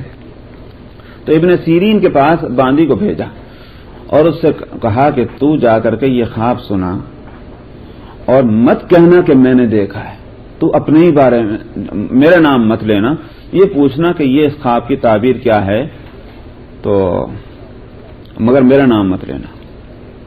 چنانچہ وہ باندی ابن سیرین کے پاس گئی۔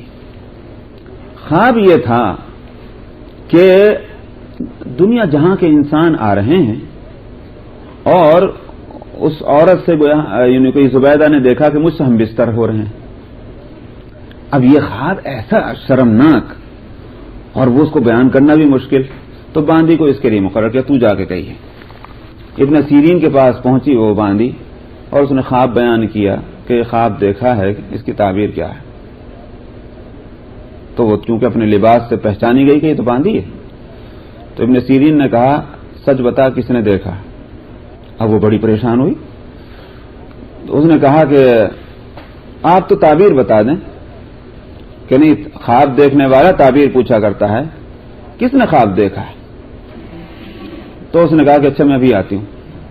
وہ بھاگ گئی اور جا کر زبیدہ سے کہا کہ وہاں تو یہ تماشا ہے اور وہ تو بتا نہیں رہا تعبیر، اور یوں پوچھ رہا ہے کہ یوں بتا کس نے دیکھی، تیرے جیسا انسان یہ خواب نہیں دیکھ سکتا۔ اب زبیدہ کو ایک طرف شوق بھی بڑھا کہ اور دوسری طرف پریشانی بھی اور بڑھ گئی۔ زبیدہ نے آخر کہا کہ جاؤ اچھا مجبوراً میرا نام بتا دو کہ میں نے دیکھا ہے۔ چنانچہ وہ ابن سیرین کو جا کر کے بتایا کہ زبیدہ نے خواب دیکھا ہے خلیفۃ المسلمین کی جو بیگم ہے۔ ابن سیرین نے کہا کہ ہاں اب ہوئی بات تھی، ان سے کہنا کہ اللہ تعالیٰ تم سے ایسا کام لیں گے کہ جس سے رہتی دنیا کو فائدہ ہوگا، یہ ہے اس کی تعبیر۔ چنانچہ زبیدہ نے حجاز مقدس میں وہ نہر بنوائی جو نہر زبیدہ کے نام سے مشہور ہے آج بھی، اور اب تو خیر سعودی عربیہ میں الحمدللہ کہ پانی کی بڑی سہولت ہو گئی ہے 2-4 سال سے، ورنہ 2-4 سال 5 سال پہلے تک یوں سمجھیے کہ 13 صدیاں گزری ہیں، 13 صدیاں، 1300 سال تک، اور ابھی بھی یہ نہیں کہ وہ بند ہو گئی ہے، اب تک بھی حاجی دنیا جہان کے جو وہاں جاتے ہیں اور خود اس علاقے کے رہنے والے اسی کا پانی پیتے تھے، اس لیے کہ اس پورے علاقے میں یہ زمزم ہے، یہ وہ نہر زبیدہ ہے جس کا جال پورے عرفات کے اندر بھی پھیلا ہوا ہے اور مزدلفے کے اندر بھی، اس میں مینا کے اندر بھی پھیلا ہوا ہے۔ تو اب تو خیر پانی کی کافی افراط ہو گئی سب جگہ، ورنہ میں سن 74 اور 75 میں جو میں گیا اس وقت مجھے یاد ہے میں نے اسی نہر کا ہی پانی میں نے لیا، نہانے میں بھی مینا کے اندر اور عرفات میں، اور پینے کے لیے بھی وہی پانی استعمال ہوتا تھا، زیر زمین اس کی شاخیں پھیلی ہوئی تھی۔ تو کتنا ثواب مل رہا ہوگا اس زبیدہ مرحوم کو کہ جتنے لوگ دنیا کے آتے ہیں وہاں حج کے لیے اور ایک نیک ارادے سے، اور اس علاقے میں کہ جہاں پانی کی بڑی قلت ہے وہ پانی سے وہ فائدہ اٹھاتے ہیں وہ لوگ، کتنا ثواب ان سب کا ان کو ملتا ہوگا۔ فرمایا او نہرن اجراہ او صدقۃ اخرجها من ماله فی صحته وحیاته تلحقه من بعد موته، یا ایسا صدقہ کہ جس کو اپنے مال سے اپنی صحت اور زندگی میں نکالا ہے اور اس کو خرچ کیا، لوگ اس صدقے سے فائدہ اٹھا رہے ہیں۔ فرمایا کہ یہ بھی اس انسان کی موت کے بعد اس کے ان اعمال میں شمار ہوگا کہ جو اعمال باقی رہنے والے ہیں۔ اسی لیے صدقے کی 2 قسمیں لوگ بتلاتے ہیں، صدقہ جاریہ اور صدقہ غیر جاریہ۔ صدقہ جاریہ کے معنی یہ ہیں کہ ایسی جگہ خرچ کیا جائے کہ جو ختم نہ ہونے والی ہو۔ مثلا اس کے مقابلے میں صدقہ غیر جاریہ کی مثال ایسی ہے، کسی کو کھانا کھلا دیا، کھانا کھایا ختم ہو گیا، زیادہ اس سے تھوڑا سا اور بڑھ گیا تو کپڑے پہنا دیے، 1-2 سال وہ چلے پھٹ گئے تو وہ ختم ہو گیا۔ لیکن صدقہ جاریہ کے اندر کتابوں کا پرنٹ کرانا، اسی طرح سے مسجدوں کا بنوانا، اسی طرح سے اولاد کی تربیت کرنا، یہ ساری چیزیں جو ہیں صدقات جاریہ میں شمار ہوتی ہیں۔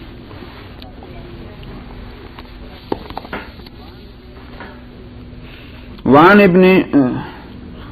وعن عائشة رضي الله عنها أنها قالت سمعت رسول الله صلى الله عليه وسلم يقول إن الله عز وجل أوحى إلي أنه من سلك مسلكا في طلب العلم سهلت له طريق الجنة ومن سلبت كريمتيه أثبته عليهما الجنة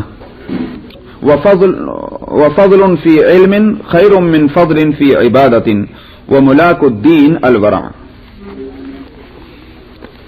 حضرت عائشہ کہتی ہیں کہ میں نے نبی کریم صلی اللہ علیہ وسلم سے سنا آپ فرماتے تھے کہ اللہ عز و جل نے میری طرف وحی کی ہے کہ جو شخص علم سیکھنے کے لیے چلا میں اس کے لیے جنت کا راستہ آسان کر دیا میں نے، اور جس کی میں نے آنکھیں لے لی، کریمتئی یہ آنکھوں کے لیے یہ لفظ بولا جاتا ہے، کریمتن آنکھ کو کہتے ہیں، ویسے تو عین کہتے ہیں، اصل لفظ تو عین آتا ہے، لیکن یہ صرف اس کی صفت کریمت ہے، کیونکہ بدن کے اندر انسان کے سب سے زیادہ یوں کہیے کہ ایک لحاظ سے اہم حصہ بدن میں آنکھ کا ہوتا ہے. آنکھ جس کو کہا کرتے ہیں آنکھ نہ ہو تو سارا کیا ہے، آنکھ گئی تو سارا جہاں گیا، تو اسی لیے اس کی بڑی اہمیت ہے، تو اس کو کریمتن کہتے ہیں. جس کی میں نے دونوں آنکھیں لے لی جنت میں اس کو دوں گا. اب کس وجہ سے لے لی؟ چونکہ کتاب العلم ہے اور علم سے متعلق بات چل رہی ہے، اس لیے سمجھا جا سکتا ہے کہ علم کا کام کرتے کرتے آنکھیں چلی گئیں. ظاہر ہے کہ علم کے راستے میں جس نے آنکھیں کھو دی تو اللہ کے واسطے فرماتے ہیں کہ میں جنت میں اس کو وہ آنکھیں دوں گا. اور فرمایا کہ علم کے اندر زیادتی یہ زیادہ بہتر ہے عبادت میں زیادتی سے. علم کو بڑھانے کی کوشش کرنا چاہیے. عبادت بے شک مفید ہے، لیکن عبادت کے مقابلے میں علم کا فائدہ بہت زیادہ ہے. اس لیے فرمایا کہ علم کے اندر زیادتی بہتر ہے کثرت عبادت سے.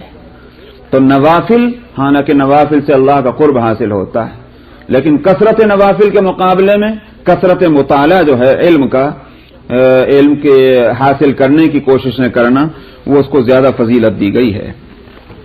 اور فرمایا کہ جہاں تک اس دین کی اصل کا تعلق ہے، اس دین کی اصل ہے ورع یعنی تقوی، اللہ کا خوف، اللہ کا ڈر، یہی دین کی اصل ہے. یہ ہے تو انسان ہر برائی سے بچے گا، اور خوف خدا نہیں تو ایک رسمی کارروائی ہو کے رہ جائے گا، دین اس کے سوا اور کچھ نہیں. ایک رسم ہے جو پوری ہو رہی ہے، سمجھ میں آیا؟ تو ایک قانون پر ایک چلنے والا چل رہا ہے، لیکن دل کی ایک لگاؤ سے جو چلنا چاہیے وہ نہیں ہو سکتا. تو جان نہیں پیدا ہوتی اس عمل کے اندر کہ جس کے پیچھے خوف خدا نہ ہو. اس لیے فرمایا کہ اصل اس دین کی وہ ورع اور تقوی ہے.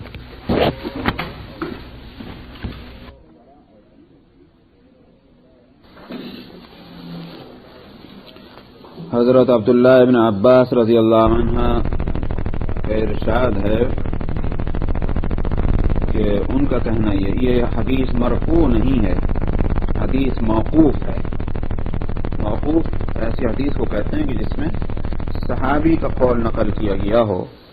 اور دین کے معاملے میں صحابی جب کوئی بات کہتے ہیں تو سمجھا جاتا ہے کہ انہی لفظوں کے ساتھ نہیں، لیکن اس مفہوم کو صحابی نے کسی وقت نبی کریم صلی اللہ علیہ وسلم سے سنا ہوگا، اپنے لفظوں میں اس مفہوم کو بیان کرتا ہے.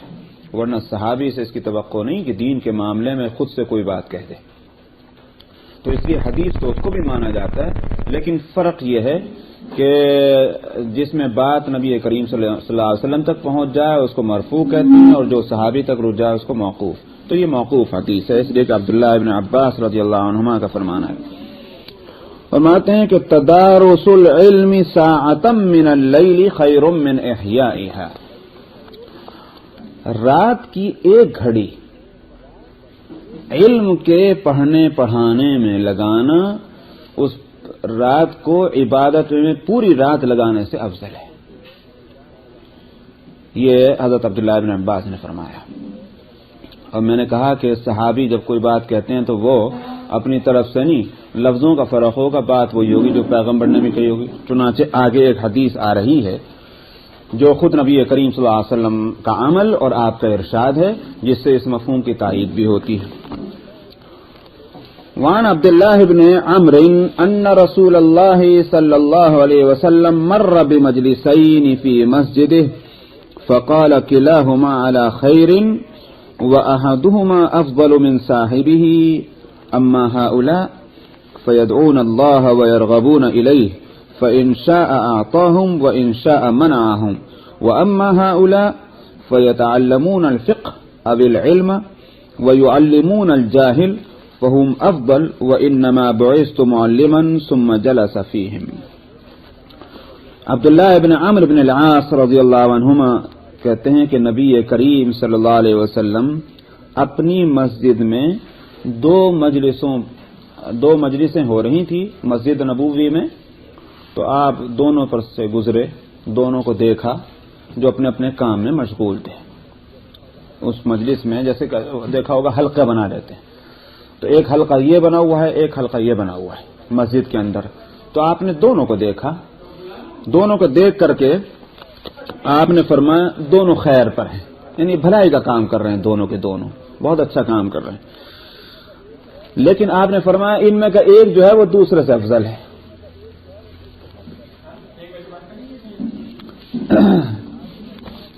کیوں؟ آپ نے فرمایا کہ یہ جہاں تک اس ایک جماعت کا، یہ اس ایک حلقے میں بیٹھے ہوئے لوگوں کا تعلق ہے، وہ کیا کر رہے ہیں؟ وہ اللہ سے دعائیں کر رہے ہیں، اللہ کی طرف توجہ کیے ہوئے ہیں، تو اب اللہ کو اختیار ہے، فَإِن شَاءَ أَعْطَاهُمْ وَإِن شَاءَ مَنَعَهُمْ، اللہ کو اختیار ہے کہ دعا مانگی جائے اللہ سے تو اللہ چاہیں تو دے دیں اور اللہ چاہیں تو نہ دیں، یہ اختیار ہے اللہ کو، دعا کا حاصل یہی ہو سکتا ہے۔ لیکن یہ جو دوسری جماعت ہے وَأَمَّا هَؤُلَاء، فرمایا کہ یہ فقہ سیکھ رہے ہیں یا علم سیکھ رہے ہیں۔ راوی کو اس میں شبہ ہے کہ لفظ فقہ استعمال کیا نبی کریم صلی اللہ علیہ وسلم نے یا العلم استعمال کیا، تو فقہ سیکھ رہے ہیں یا علم سیکھ رہے ہیں۔ وَيُعَلِّمُونَ الْجَاهِلَ، اور ناواقفوں کو سکھلا رہے ہیں۔ فرمایا کہ یہ افضل ہے ان کے مقابلے میں جو دعائیں مانگنے میں، ذکر میں، شغل میں، اللہ کی طرف توجہ کرنے میں جو لگے ہوئے تھے، جس حلقے میں یہ کام ہو رہا تھا اس کے مقابلے میں جس حلقے کے اندر کہ یوں کہیے کہ علم سکھلایا جا رہا تھا، فقہ سکھلایا جا رہا تھا، مسائل کی باتیں ہو رہی تھیں، ناواقفوں کو بتلا رہے تھے واقف لوگ، تو فرمایا کہ یہ حلقہ جو ہے افضل ہے۔ وَإِنَّمَا بُعِثْتُ مُعَلِّمًا، اور آپ نے فرمایا میں تو معلم بنا کر بھیجا ہی گیا۔ ظاہر ہے کہ نبی جو ہیں ان سے بڑھ کر تو کیا مطلب ان کے برابر کبھی کسی کو درجہ حاصل نہیں ہو سکتا، تو نبی کریم صلی اللہ علیہ وسلم فرماتے ہیں کہ میری شان کیا ہے؟ نبی کو عمل کرنے کے لیے نہیں بھیجا جاتا دنیا میں، بلکہ علم دے کر بھیجتے ہیں کہ اس علم کو دوسروں تک پہنچا۔ ہاں بے شک نبی سے اس کی توقع نہیں ہو سکتی کہ وہ بے عمل ہوگا، خالی وہ علم پہنچا دے اور بس وہ خود بے عمل ہے، اس کا سوال پیدا نہیں ہوتا، لیکن مقصد اس کی بعثت کا عمل نہیں ہوتا، اور اگر عمل کرنا بھی ہے تو وہ بھی اسی درجے میں کہ تاکہ دوسرے اس عمل کو دیکھیں اور خود اس پر عمل کریں، وہ بھی ایک طرح کا علم ہو گیا، یعنی تعلیم بالعمل جس کو کہتے ہیں، سمجھ میں آیا؟ یا جس کو آج کی زبان میں کہیے پریکٹیکل ایجوکیشن، تو یہ بھی ایک قسم کی تعلیم ہی تو ہوئی۔ نبی کی بعثت چونکہ تعلیم کے لیے ہوتی، اس لیے آپ نے فرمایا کہ انما بعثت معلما، اور ظاہر ہے کہ نبی کے برابر کوئی جو ہے درجہ کسی کا نہیں ہو سکتا۔ مجھے امید ہے کہ آپ حضرات نے کسی بھی بہنوں نے یا بھائیوں نے کہیں یہ جملہ نہیں پڑھا ہوگا، مگر میں احتیاطاً اللہ تعالیٰ آپ کے مطالعے کو اور بڑھائے اور میرے بھی مطالعے کو اللہ بڑھائے، ہو سکتا ہے کہیں آپ کے اسٹڈی میں بزرگوں کی کتابوں میں صوفیہ کے ایک لفظ آ جائے، میں اس کو یہیں واضح کر دیتا ہوں کیونکہ وہاں دشواری پیش آ سکتی سمجھنے میں۔ لفظ یہ آتا ہے کہ الولایت افضل من النبوہ، کہ ولایت جو ہے وہ نبوت سے افضل ہے، یہ بڑا مارکے کا لفظ ہے۔ تو اب میں کیا کہہ رہا ہوں ابھی، نبوت کے برابر بھی کوئی درجہ نہیں چل جائے گا اس سے افضل، تو ولایت جس سے ولی بنا ہے الولایت افضل من النبوہ کہ ولایت نبوت سے افضل ہے. تو وہاں جو اس لفظ کو جن لوگوں نے لیا ان میں محققین جن لوگوں کی بڑی اچھی نظر ہے انہوں نے اس کے معنی یہ بتلائے ہیں کہ یہاں ولایت سے مراد نبی کی ولایت ہے.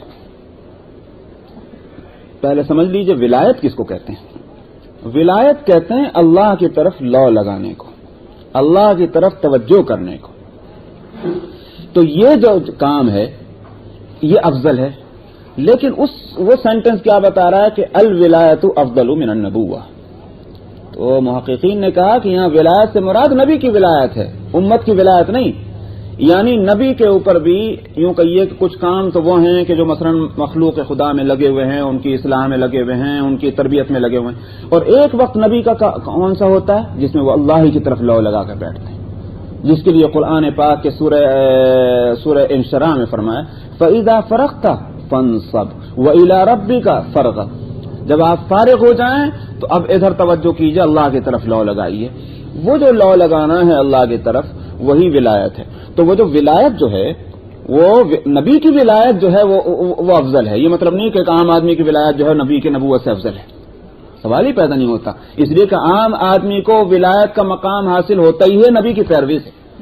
تو جس کی پیروی کی جائے گی تو پیروی کرنے والا اس اصل سے کیسے بڑھ جائے گا.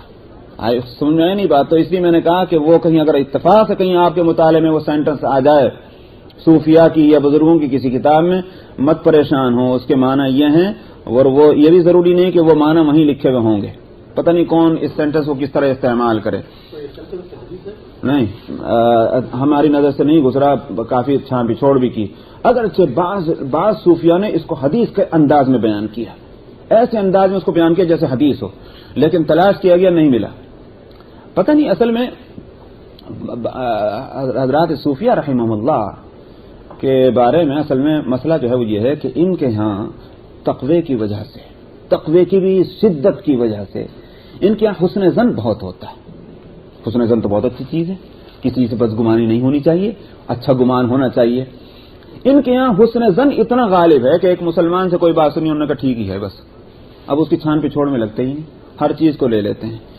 محدثین کے ہاں بات یہ ہے کہ وہ یہ مطلب نہیں کہ ان کے ہاں بدگمانیاں زیادہ ہیں، حسن ظن نہیں ہے، حسن ظن، مگر دین کے معاملے میں وہ اس کو پورے طور پر انالائز کرتے ہیں، تحقیق کرتے ہیں، چھان پچھوڑ کرتے ہیں.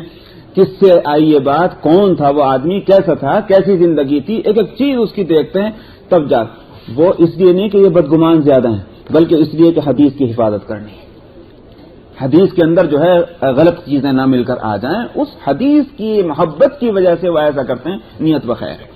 اسی بات سے صوفیہ کی حدیثیں جو ہیں وہ محدثین کے ہاں قابل اعتبار نہیں سمجھی جاتی. وہ یہ کہتے ہیں کہ یہ حسن ظن زیادہ کرتے ہیں، ہر ایک کی بات لے لیتے ہیں، ہم اپنے اصول سے اس کو جانچیں گے، پڑتالیں گے، تب پتہ چلے گا کیسی حدیث اور کیسی نہیں. اسی واسطے میں دیکھ رہا تھا کتاب، خود وہ حضرات کہ جن کو ہم اپنے بزرگوں میں شمار کرتے ہیں، بلا شبہ اپنے وقت کے بزرگ ہیں، حضرت خواجہ نظام الدین اولیاء دہلوی رحمۃ اللہ علیہ، اور اسی طرح سے اور اولیاء اللہ، بلا شبہ ان کے زہد اور تقوی میں اور ولایت کے کامل ہونے میں کوئی شک اور شبہ نہیں. لیکن حدیثوں کے معاملے میں معلوم ہوتا ہے کہ یہ غیر محتاط ہیں. وہ حدیث ہیں، اپنے انداز میں معلوم ہوتے ہیں کہ حدیث نہیں ہے، اور تلاش بھی کیجئے تو کہیں اس کا نام و نشان نہیں ملتا. تو وجہ وہی ہے، ان کے ہاں حسن ظن بہت ہوتا ہے. حسن ظن کی وجہ سے لے لیتے ہیں کہ جہاں کسی سنا کہ ہاں بھائی ٹھیک ہی ہوگا، بس یہ مسلمان ہے، غلط تھوڑی بول رہا ہوگا. آپ کو یاد ہے نہیں، میں نے وہ جو اپنے ہاں کے ایک بزرگ کا واقعہ سنایا تھا، میاں جی عبداللہ شاہ صاحب رحمۃ اللہ علیہ کا، کہ وہ مسلمانوں کے بچے جو ان کے یہاں پڑھا کرتے تھے تو وہ چھٹی وقت سے پہلے ہی کرا لیتے، لکڑی اٹھا کر یہاں گاڑ دی. انہوں نے کہا کہ بھائی ہو گیا وقت. تو لوگوں نے کہا کہ جھوٹ بولتے ہیں بچے، کہ نہیں مسلمان کا بچہ جھوٹ نہیں بول سکتا. یہ دراصل صوفیہ کا مزاج رہا ہے کہ مسلمانوں سے ہمیشہ نہیں گمان رکھنا کہ نہیں جھوٹ نہیں بول رہے ہوں گے. بھائی دین کے معاملے میں کہاں جھوٹ بولیں گے، یہ تھی بات. خیر پتہ نہیں میں ادھر چلا گیا. تو نبی کریم صلی اللہ علیہ وسلم کے بارے میں کہہ رہا تھا کہ آپ نے فرمایا کہ میں معلم بنا کر بھیجا گیا ہوں، اور نبی کا کام جو ہے جس مقصد کے لیے نبی کو بھیجا گیا یہ افضل ترین کام ہے. افضل ترین کام ہے، اور کام نبی کا کیا ہے؟ معلم. تو معلوم ہوا کہ جو بھی تعلیم کا کام کرنے والے لوگ ہیں وہ نبی کے قائم مقام ہونے کے اعتبار سے عبادت گزار بندوں کے مقابلے میں ان کا درجہ اس عمل کی حد تک کہ کہ وہ دین کے پڑھنے اور پڑھانے میں اپنا وقت لگا رہے ہیں، اس عمل کی حد تک ان کا درجہ جو ہے یقیناً بڑھا ہوا ہوگا۔ وعن ابی الدرداء قال سئل رسول الله صلى الله عليه وسلم ما حد العلم الذي اذا بلغه الرجل كان فقيها فقال رسول الله صلى الله عليه وسلم من حفظ على امتي 40 حديثا في امر دينها بعثه الله فقيها وكنت له يوم القيامة شافعا وشهيدا۔ حضرت ابو الدرداء کہتے ہیں کہ نبی کریم صلی اللہ علیہ وسلم سے دریافت کیا گیا کہ علم کی وہ حد کیا ہے کہ آدمی اس پر پہنچے تو اس کو فقیہ کہا جائے۔ ظاہر ہے کہ میکسیمم کی تو کوئی لمٹ نہیں ہوا کرتی نا۔ علم وہ چیز ہے کہ آپ یوں نہیں کہہ سکتے کہ بس اب اس کی لمٹ ختم، یہ نہیں ہو سکتی۔ میکسیمم جو ہے وہ لمٹ نہیں متعین، لیکن منیمم تو ہے، جو ابتدائی حد ہے وہ تو متعین طور پر معلوم ہو سکتی ہے۔ جیسے مہر، ایک عورت کا مہر کتنا ہونا چاہیے، تو ظاہر ہے کہ بھئی زیادہ سے زیادہ کتنا ہونا چاہیے اس کو متعین نہیں کیا جا سکتا۔ یوں کہہ سکتے ہیں کہ بھئی اتنا ہونا چاہیے کہ اس کو ادا کر سکے، لیکن اب وہ کوئی پورے ملک کا مالک ہے، بادشاہ ہے، اب ظاہر ہے کہ اب وہ صاحب کہیے کہ نہیں آپ تو جو ہے وہ کیا نام ہے $20 ہی مہر رکھیے، زیادتی ہوگی۔ تو حیثیتیں مختلف ہوتی، منیمم کی مقدار جو ہے مقرر کی جا سکتی ہے۔ چنانچہ فقہا کہتے ہیں کہ کم سے کم جو ہے وہ 10 درہم آج کے مثال کے طور پر سمجھ لیجئے کہ $25-30 ہیں، کم سے کم۔ اس سے کم تو مہر ہو ہی نہیں سکتا، ناجائز ہے مہر، اس کو مہر ہی نہیں کہیں گے۔ میکسیمم جو ہے اس کو مقرر نہیں کر سکتے۔ ہاں ایک اصول اور ایک آداب بتلا سکتے ہیں کہ بھئی اتنا بھی مت باندھو کہ جیسے میں نے آپ کو بتایا تھا کہ پہلے کہ کسی ایک خانقاہ کے سجاد صاحب جو بڑی خانقاہ کے تھے، ان کی جو شادی ہوئی تو مہر بنا 2.5 من سونا۔ اللہ اکبر، 2.5 من، 1 من جانتے ہیں 40 سیر کا ہوتا، تو 2.5 من سونے کا مطلب یہ ہوا کہ 100 کلو، 100 جو ہے 100 کلو سونا، بھئی کون دے گا اسے اور کون لے گا اسے؟ تو یہ فضول کی بات ہے۔ میکسیمم کی اگر سے مقدار مقرر نہیں ہے کہ، لیکن آداب میں سے یہ کہا جائے گا بھئی اتنا ہو کہ جس سے مہر کو ادا کیا جا سکے۔ اسی واسطے حضرت عمر رضی اللہ عنہ نے اپنے دور خلافت میں اور انہوں نے حکم نافذ کرنا شروع کیا کہ بس اس سے زیادہ مہر نہیں ہو سکتا۔ تو ایک بڑھیا نے آ کر کہا کہ آپ یہ اپنی رائے سے کہہ رہے ہیں، یہ کہاں سے کہہ رہے ہیں؟ کہ کیوں؟ کہ قرآن شریف میں جب پابندی لگائی آپ کہاں سے لگا رہے ہیں؟ حضرت عمر نے کہا کہ بالکل ٹھیک ہے، اپنا حکم واپس لے لیا کہ نہیں بھائی جس کو باندھنا ہے باندھے، مگر وہ ادب اپنی جگہ رہے گا۔ خیر، تو میں کہہ رہا تھا اسی طرح سے علم کے بارے میں کہ علم کی میکسیمم لمٹ کوئی بھی نہیں ہو سکتی۔ سیکھتے رہیے یہاں تک اسی میں فنا ہو جائے۔ منیمم لمٹ کیا ہے کہ جس سے اس کو یہ فضیلت حاصل ہو جائے کہ جو فضیلت ایک عالم کی ہے، جو ایک فضیلت ایک فقیہ کی ہے اللہ کے، وہ سوال کیا تھا۔ تو آپ نے فرمایا کہ جس نے میری امت کے لیے 40 حدیثیں ایسی یاد کر لیں کہ جو امت کے دین سے تعلق رکھتی ہیں، یاد کر لیں، تو یاد کرنے کا مطلب یہ ہے کہ ان کو حفظ بھی کر لی۔ بعض یہ معنی لیتے ہیں حافظہ کا لفظ آیا ہے، بعض کہتے ہیں کہ نہیں، ضروری نہیں کہ الفاظ ہی اس کے یاد کیے جائیں، بلکہ اس کا مطلب، اس کا مفہوم صحیح طور پر یاد کیا جائے اور پھر اس کو امت میں پھیلائے۔ تو جس نے یہ کر لیا،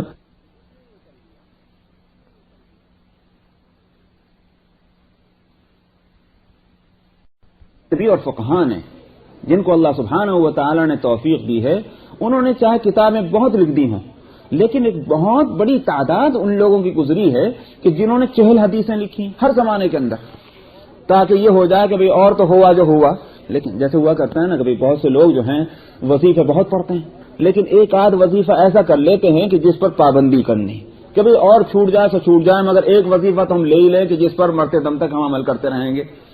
تو ٹھیک اسی طرح سے حضرات محدثین میں بھی اور فقہاء میں بھی، حالانکہ زندگیوں گزری ہیں ان کی حدیث اور فقہ کی خدمت کرتے ہوئے اور کتابیں لکھتے ہوئے، لیکن جن علماء نے ہزار کتابیں میں لکھ ڈالی ہیں دین کے اندر، انہوں نے بھی اس کا اہتمام ضرور کیا کہ 40 حدیث ضرور لکھ دو، پتہ نہیں زندگی آگے کام کرنے کی رہے نہ رہے، اتنی لکھ دیں بعد میں اور کام کریں گے، اللہ میاں کیا ہمارا شمار اس حدیث کے مطابق فقہاء کے اندر تو ہو جائے۔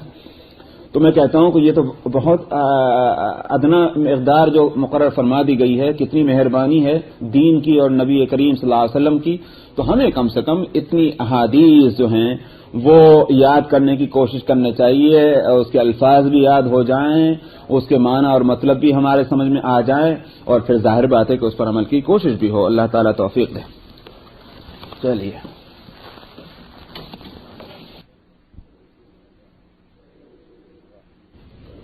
رحیم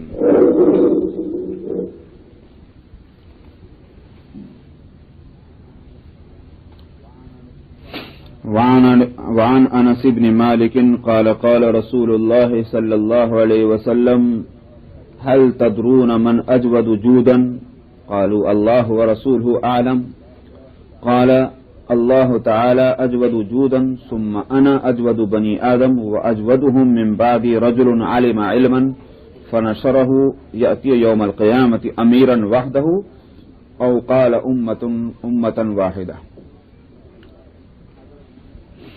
حضرت انس بن مالک رضی اللہ عنہ کہتے ہیں کہ نبی کریم صلی اللہ علیہ وسلم نے فرمایا، کیا تم جانتے ہو کون سخیوں میں کا سخی ہے؟ اردو میں ترجمہ میں اس کے سوا اور دوسرا نہیں کر سکتا۔ عربی کے اندر خود سخی جو ہے یہ عربی کا لفظ ہے، مگر ایک اور لفظ ہے جو اردو میں نہیں استعمال ہوتا، صرف عربی کے اندر ہے، اور وہ سخی سے اونچا درجہ اس کا ہے۔ اس کو کہتے ہیں جیسے ہم اردو میں کہتے ہیں جو عربی کا لفظ استعمال ہوتا ہے سخاوت، تو اس کے لیے لفظ عربی میں آتا ہے جود، جیم واو اور دال، اور جیسے سخاوت سے سخی بنتا ہے وہ شخص کی جس کے اندر سخاوت ہے، تو ایسے ہی جس شخص کے اندر جود ہوگا اس کو اجود کہیں گے۔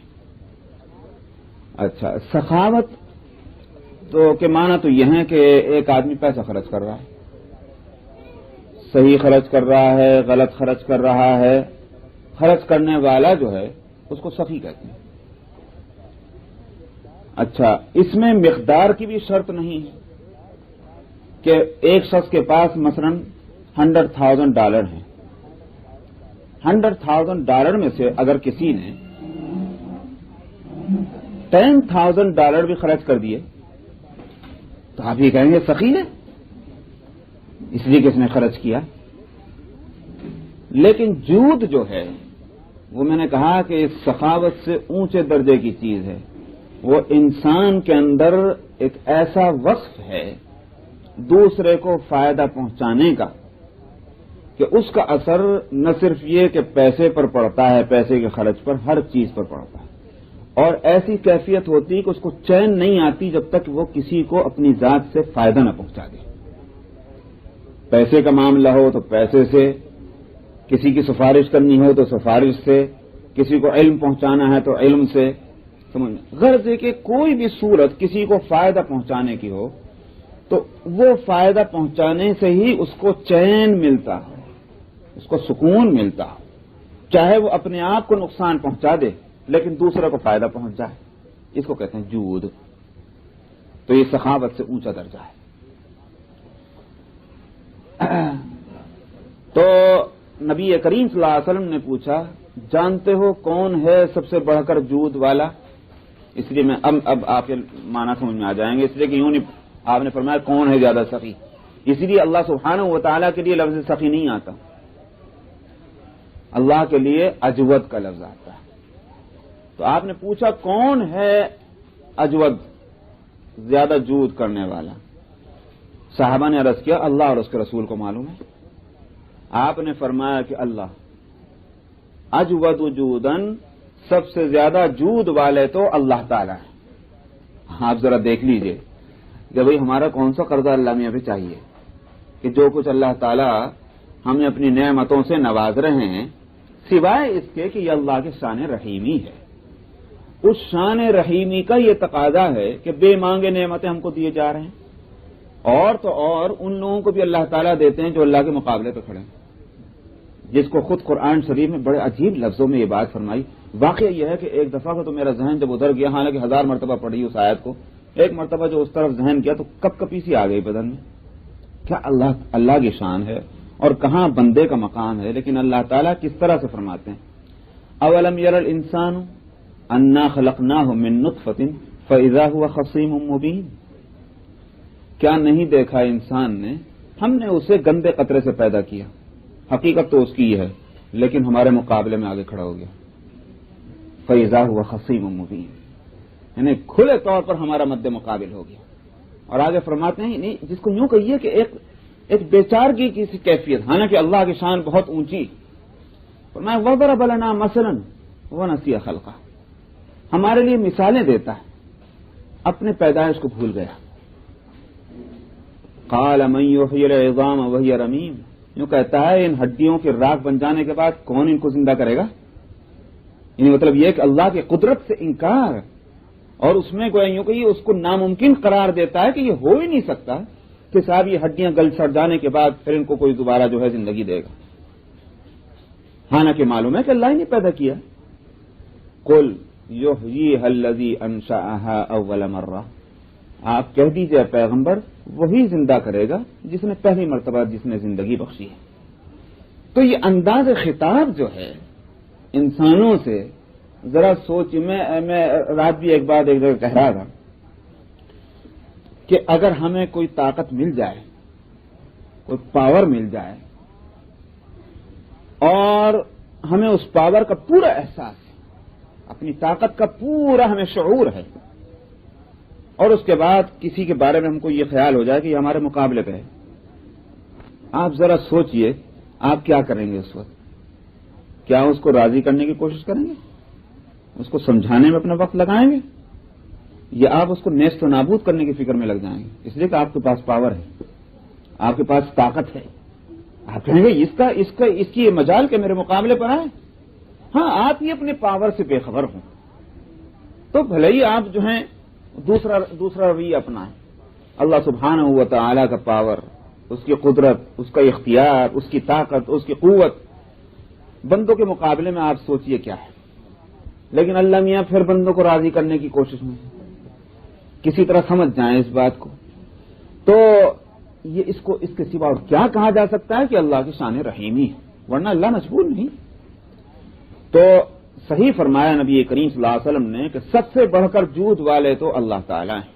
اس کے بعد آپ نے فرمایا ثم انا اجود بنی آدم، پھر میں سارے بنی آدم میں سب سے زیادہ جود والا میں ہوں، نبی کریم صلی اللہ علیہ وسلم نے اپنے بارے میں فرمایا، اور بلا شبہ یہ بھی ایک حقیقت ہے۔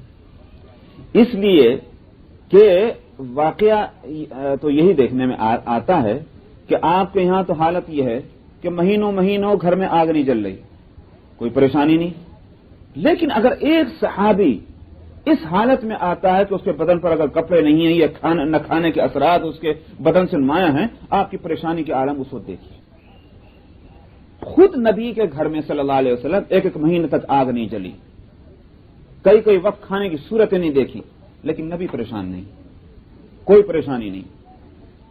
لیکن دوسرا اگر پریشان سامنے آ جائے تو آپ کی حالت یہ ہے کہ گھر میں جا رہے ہیں باہر آ رہے ہیں، گھر میں جا رہے ہیں باہر آ رہے ہیں، کس طرح سے اس کی پریشانی دور ہو جائے۔ کتنے واقعات ہیں سیرت کے اندر۔ حضرت صہیب، حضرت مصعب بن عمیر رضی اللہ عنہ ایک مرتبہ نبی کریم صلی اللہ علیہ وسلم کے سامنے آئے، کس حالت میں؟ کپڑے ڈھنگ کے نہیں ہیں، بدن پہ پھٹے ہوئے کپڑے ہیں جو صحیح طور پر بدن کو ڈھانپ بھی نہیں رہے۔ آپ نے دیکھا، آپ کے چہرے کا رنگ بدل گیا، اور آپ نے فرمایا یہی وہ انسان ہے کہ جس کا کبھی ایک زمانہ اس طرح سے گزرا ہے۔ حضرت مصعب بن عمیر رضی اللہ عنہ خوشحال لوگوں میں تھے، لیکن اپنی خوشحالی کو اسلام کے راستے میں قربان کیا، مدینہ منورہ کی کایا پلٹی۔ مصعب بن عمیر رضی اللہ عنہ نے اپنی زندگی کے سارے عیش کو، سارے آرام کو داؤ پر لگایا اسلام کے لیے، اور یہاں تک یہ ہوا کہ جس کو ہم اپنے زبان میں، اپنے محاورہ میں کہہ سکتے ہیں، بدن کو چیٹ ریڑ لپٹ گئے۔ آپ نے ان کی اس حالت کو دیکھا، آپ کی طبیعت متاثر ہوئی۔ یہ ایک اور موقع پر ہے کہ بنو کلاب کے کچھ لوگ نبی کریم صلی اللہ علیہ وسلم کی خدمت میں حاضر ہوئے، اور یہ روایت حدیث پہلے گزر چکی ہے۔ حالم یہ تھا کہ کمبل سے انہوں نے بدن کو ڈھانپ رکھا تھا، بدن پہ کپڑے نہیں تھے، بالوں کے بنے ہوئے جو کمبل ہوتے ہیں جانوروں کے، بھیڑوں کے، بکریوں کے بالوں سے بنے ہوئے کمبلوں سے اپنے بدن کو ڈھانپ رکھا ہے. خالی ایک تلوار ان کے ہاتھ میں ہے جو اس زمانے میں ایک معمولی ہتھیار تھا. جیسے آج کل لوگ ڈنڈے ہاتھ میں لے کے چلیں، ایسی تو حالت اس زمانے میں تلوار کی. اور فاقے کے اثرات ان کے بدن پر نمایاں، چہرے کے رنگ پیلے پڑے ہوئے. اس حالت میں جب وہ آئے نبی کریم صلی اللہ علیہ وسلم کے پاس، آپ نے ان کو دیکھا. روایت میں یہی الفاظ آتے ہیں کہ آپ کے چہرے کا رنگ بدل گیا اور آپ کبھی گھر میں جا رہے تھے، کبھی باہر آ رہے تھے. اور اس کے بعد آپ نے حضرت بلال کو حکم دیا کہ اذان دیں. نماز کا وقت آ گیا ہوگا، اذان ہوئی اور نماز پڑھی گئی، اور اس کے بعد آپ نے خطبہ دیا اور خطبے میں 2-3 آیتیں پڑھ کے سنائیں. یا ایھا الذین آمنوا اتقوا اللہ ولتنظر نفس ما قدمت لغد. اے ایمان والو، اللہ سے ڈرو اور جو کل ہونے والا ہے اس کی فکر میں لگ جاؤ. اس طرح کی آیتیں آپ نے پڑھی. صحابہ رضی اللہ عنہ سمجھ گئے تو لوگوں نے لانا شروع کیا. جس کے گھر میں ایک کھجور بھی تھی وہ بھی لے آیا، اور جس کے گھر میں کچھ زیادہ تھا وہ بھی لے آیا. روایت میں یہ آتے ہیں کہ ایک انصاری تو اس طرح سے روپیے پیسہ اپنے ہاتھوں میں اٹھا کے لا رہا تھا کہ وہ ہاتھوں سے سمن نہیں پا رہا تھا، روپیہ گرے جا رہا تھا، اتنا بوجھ تھا اس کے اندر. تو جس کے پاس تھوڑا تھا وہ تھوڑا لایا، جس کے پاس زیادہ تھا وہ زیادہ لایا. ڈھیر لگا دیا مسجد کے اندر. حدیث کے اندر الفاظ آتے ہیں 2 ڈھیر لگ گئے، قومتان. وہ صرف اس لیے کہ نبی کریم صلی اللہ علیہ وسلم نے ان حضرات کی اس حالت کو دیکھ کر مدد کے لیے پکارا تھا صحابہ کو. صحابہ نے خالی کر دیا جو کچھ تھا ان کے پاس. تو حدیث میں آتے ہیں کہ نبی کریم صلی اللہ علیہ وسلم کا کہاں تو چہرہ اس وقت پریشانی کا تھا اور کہاں یہ عالم ہوا کہ دمکنے لگا چہرہ خوشی کی وجہ سے کہ اب ان غریبوں کا اب کام ٹھیک ہو جائے گا. تو دوسروں کی پریشانی میں پریشان ہوں اور اپنی پریشانی میں وہی اطمینان ہو، اس سے بڑھ کر اور جود کس کو کہیں گے. تو اس لیے آپ نے فرمایا کہ اللہ سبحانہ و تعالی تو اجود جودن ہیں، اور اس کے بعد بنی آدم میں سب سے بڑھ کر اجود ہوں، یہ آپ نے فرمایا. اور اس کے بعد فرمایا میرے بعد ایک اور ہوگا، میرے بعد بھی جود والے ہوں گے. وہ کون؟ وہ آدمی کہ جس نے علم حاصل کیا اور اس کے بعد اس علم کو پھیلانے میں لگ گیا. اس کو فرمایا کہ یہ بھی جود والا ہوگا. قیامت میں اکیلا امیر بن کے آئے گا. امیر دنیا میں مالدار کو کہتے ہیں. سمجھ میں آیا؟ عمارت یعنی مطلب یہ ہے کہ دوسرے اس کے محتاج، یہ کسی کا محتاج نہیں، اسی کو امیر کہتے ہیں. قیامت میں یہی انسان کہ جس نے علم سیکھا اور دوسروں تک علم کے پہنچانے میں اپنی زندگی کو اس نے لگا دیا، فرمایا کہ یہ تنہا امیر ہوگا قیامت کے دن، بقیہ تو محتاج کھڑے میں ہوں گے. اور ایک یا راوی کہتے ہیں کہ یہ آپ نے فرمایا امتن واحدہ، یعنی اس کی حالت ایسی ہوگی جیسے پوری جماعت کے اندر جو ایک اطمینان اور سکون ایک کو دوسرے کے ساتھ مل کر رہنے سے ہوتا ہے، وہ اطمینان اور سکون کا عالم اس کو حاصل ہوگا قیامت میں اس انسان کو. اس لیے کہ یہ اجود جودن ہوگا نبی کریم صلی اللہ علیہ وسلم کے بعد اس کا. تو یہ چونکہ کتاب العلم ہے تو علم کے حاصل کرنے اور علم کے پھیلانے کی فضیلت اس سے بڑھ کر اور کیا ہو سکتی ہے کہ نبی کریم صلی اللہ علیہ وسلم جو اجود بنی آدم ہیں، آپ کے بعد اگر کسی کو اجود کہا جا سکتا ہے تو وہ اس شخص کو جو علم سیکھے اور علم پھیلائے. وعنہ ان النبی صلی اللہ علیہ وسلم قال منہومان لا یشبعان، منہوم فی العلم لا یشبع منہ ومنہوم فی الدنیا لا یشبع منہا. حضرت انس رضی اللہ عنہ سے روایت ہے کہ نبی کریم صلی اللہ علیہ وسلم نے فرمایا 2 حریص ہوں گے، یعنی کہ یہ لالچی، 2 لالچی ایسے ہیں کہ ان کا پیٹ کبھی نہیں بھرتا، کتنا بھی مل جائے انہیں پیٹ نہیں بھرے گا. کون سے ہیں 2 لالچی یہ 2 حریص؟ فرمایا ایک تو حریص ہوتا ہے علم کا کہ جتنا بھی علم سیکھتا جائے پیٹ ہی نہیں بھرتا. اب اس نے یہ سیکھ لیا، اب اس کے بعد وہ سیکھنے میں لگ رہا ہے، یہاں تک کہ جب تک کہ جان میں جان ہے وہ اپنے آپ کو طالب علم ہی سمجھتا ہے، علم حاصل کرنے ہی کی فکر میں لگا ہوا ہے، کبھی نہیں رکتا کہ بس اب میں نے سیکھ لیا اب اور کچھ نہیں سیکھنا. فرمایا ایک تو علم کا حریص ہے اور دوسرا دنیا کا حریص ہے. حالانکہ دنیا کمائی جاتی ہے دنیا کی زندگی کو آسانی اور آسائش کے ساتھ گزارنے کے لیے، اس سے زیادہ تو اور کوئی غرض نہیں. ہم دنیا کیوں کماتے ہیں؟ اس واسطے کہ دنیا کی زندگی ہماری عافیت سے گزر جائے، اور تو کوئی غرض نہیں اس کے سوا۔ لیکن ہمیں معلوم ہے کہ ہمارے ہاتھ میں جتنا آ گیا یہ اتنا ہے کہ اس سے ہماری زندگی اچھی طرح گزر سکتی ہے، مگر اس کے باوجود قناعت نہیں کرتا، پھر اور کمانے میں اور حاصل کرنے میں لگا ہوا ہے۔ ایک یوں کہیے کہ ملینر ہے تو وہ بلینر بننا چاہ رہا ہے۔ کیوں بننا چاہ رہا ہے؟ کیا $1,000,000 حاصل ہو جانے کے بعد اس کی زندگی کی ضرورتیں نہیں پوری ہو جاتی؟ مگر یہ حریص۔ تو فرمایا کہ دو لالچی ایسے ہیں کہ ان کا پیٹ نہیں بھرتا، ایک علم کا لالچی اور ایک دنیا کا لالچی۔ اچھا، آگے دوسری حدیث ہے، اس میں اسی مضمون کو بیان کیا لیکن دونوں کا فرق بھی بتلایا۔ وعن عون قال قال عبد الله بن مسعود منهومان لا يشبعان صاحب العلم وصاحب الدنيا ولا يستويان اما صاحب العلم فيزداد رضا للرحمن واما صاحب الدنيا فيتمادى في الطغيان ثم قرأ عبد الله كلا ان الانسان لا يطغى ان رآه استغنى قال وقال الآخر انما يخشى الله من عباده العلماء۔ عون ایک راوی ہیں، وہ کہتے ہیں کہ عبداللہ ابن مسعود رضی اللہ عنہ نے فرمایا کہ دو لالچی ہیں جن کا پیٹ نہیں بھرتا، ایک تو علم والا اور ایک دنیا والا۔ یہ تو وہی مضمون ہے جو پہلی حدیث میں آیا، لیکن عبداللہ ابن مسعود کہتے ہیں کہ ان دونوں میں فرق ہے۔ دنیا کا لالچی اور علم کے لالچی دونوں میں فرق ہے، ہیں تو دونوں لالچی، مگر دونوں میں فرق کیا ہے؟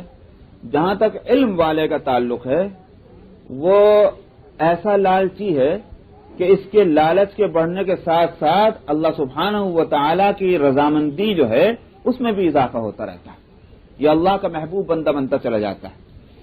لیکن وہ دنیا والا جو ہے، دنیا کا لالچی، اس میں سرکشی اور بے راہ روی جو ہے وہ بڑھتی چلی جاتی ہے۔ جتنا دنیا میں گھستا چلا جائے گا اتنا ہی وہ جو ہے اس کی سرکشی اور اللہ سے دوری اور دین سے دوری اس کی بڑھتی چلی جائے گی۔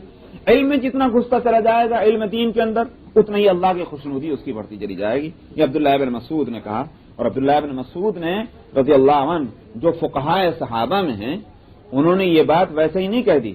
قرآن پاک کی دو آیتیں کوٹ کرتے ہیں کہ قرآن پاک کی ان دو آیتوں سے یہ فرق جو ہے دونوں لالچیوں کا سمجھ میں آتا ہے۔ ایک آیت ہے کلا ان الانسان لیطغی ان رآہ استغنی، یاد رکھو انسان جو ہے وہ سرکشی کرتا ہے، کیوں؟ اس لیے کہ وہ اپنے آپ کو جو ہے مستغنی سمجھتا ہے، حاجت مند نہیں سمجھتا، یوں نہیں سمجھتا کہ میں ایک ایک لمحے اور ایک ایک گھڑی اپنی زندگی میں اللہ کا محتاج ہوں، اسی واسطے تو وہ اللہ کی نافرمانی کرتا ہے۔ تو یہ انسان سرکش ہے، یہ تو